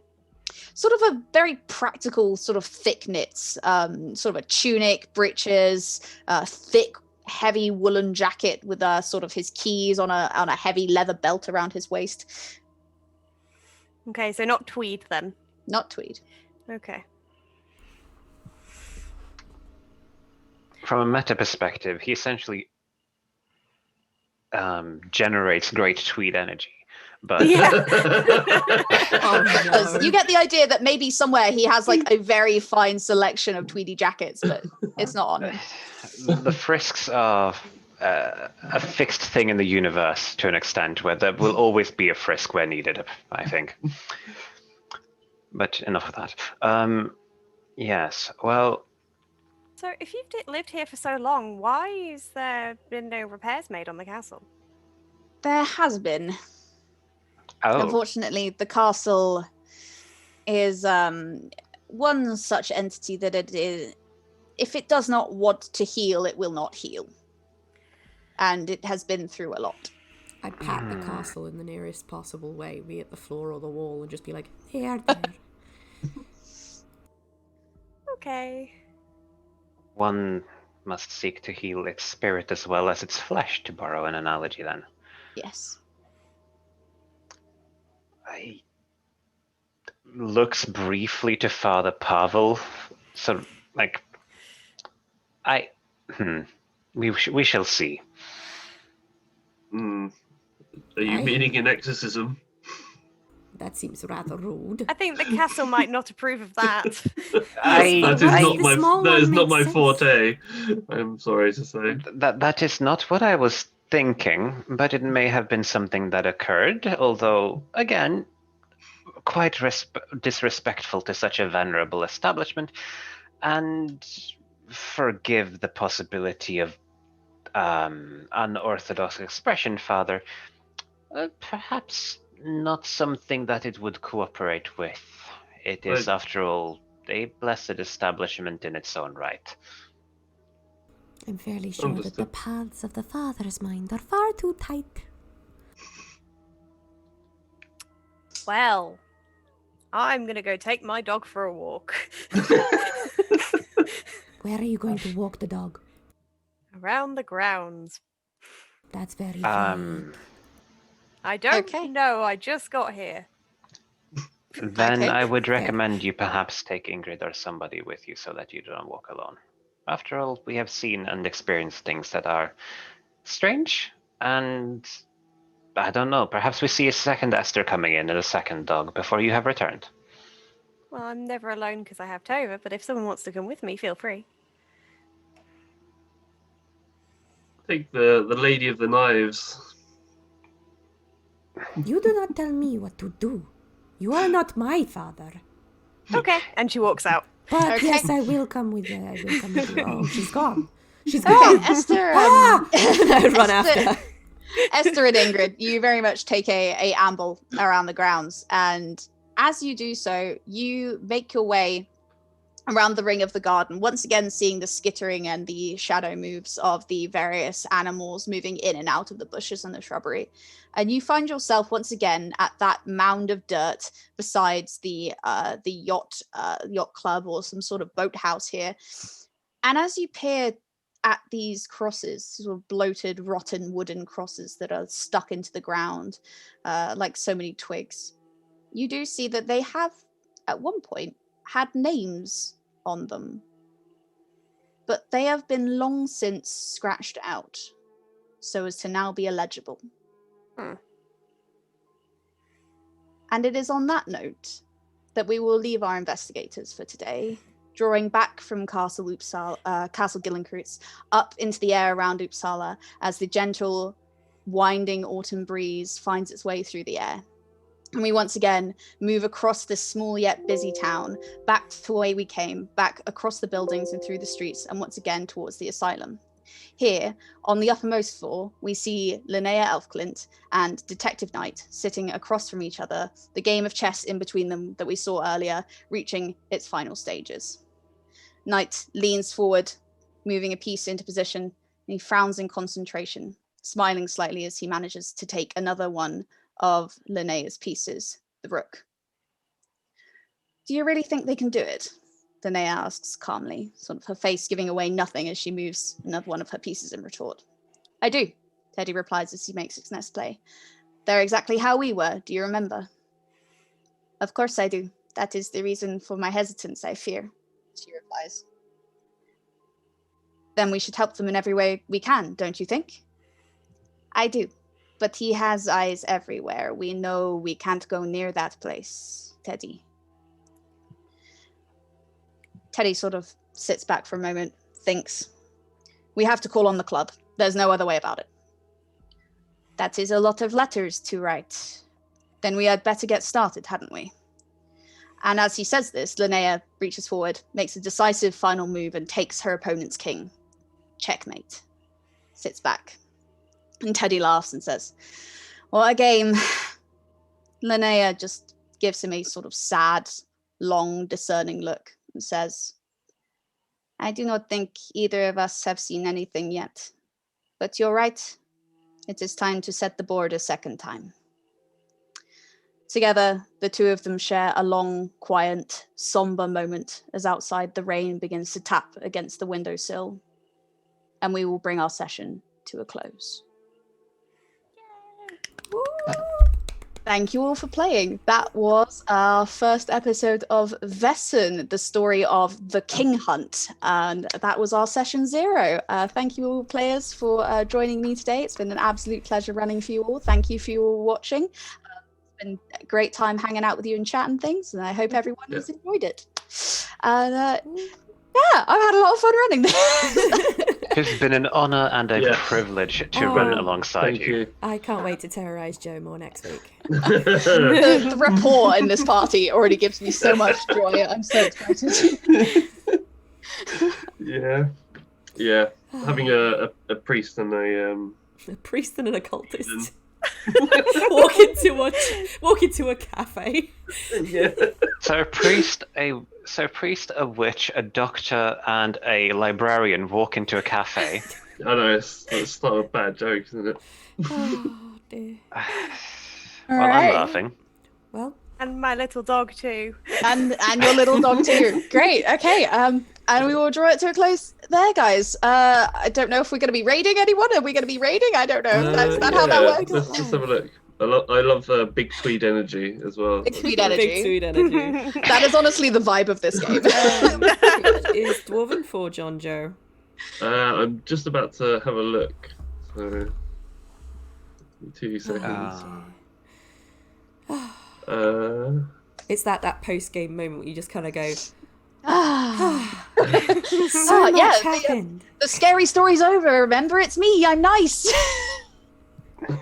I mean, like, I'm not so much of relief so much as there were much more questions I wanted to ask. I wanted to dissect all of you. Not like that. Not yet. Oh yeah, I mean, if they fall in the line of duty, of course. Well, I think while Joe sets up a raid, we can all say goodbye. Yeah. Bye, everyone. Thank you so much for watching. It's been a blast. A genuine pleasure. See you all next week. Looking forward to see you all again next week. Yeah. Like this for you two in the chat. We will be once again running on Tuesdays at 9 p.m. GMT. Same bat time, same bat channel. We'll see you all then. The same Uppsala. Uppsala. Ciao.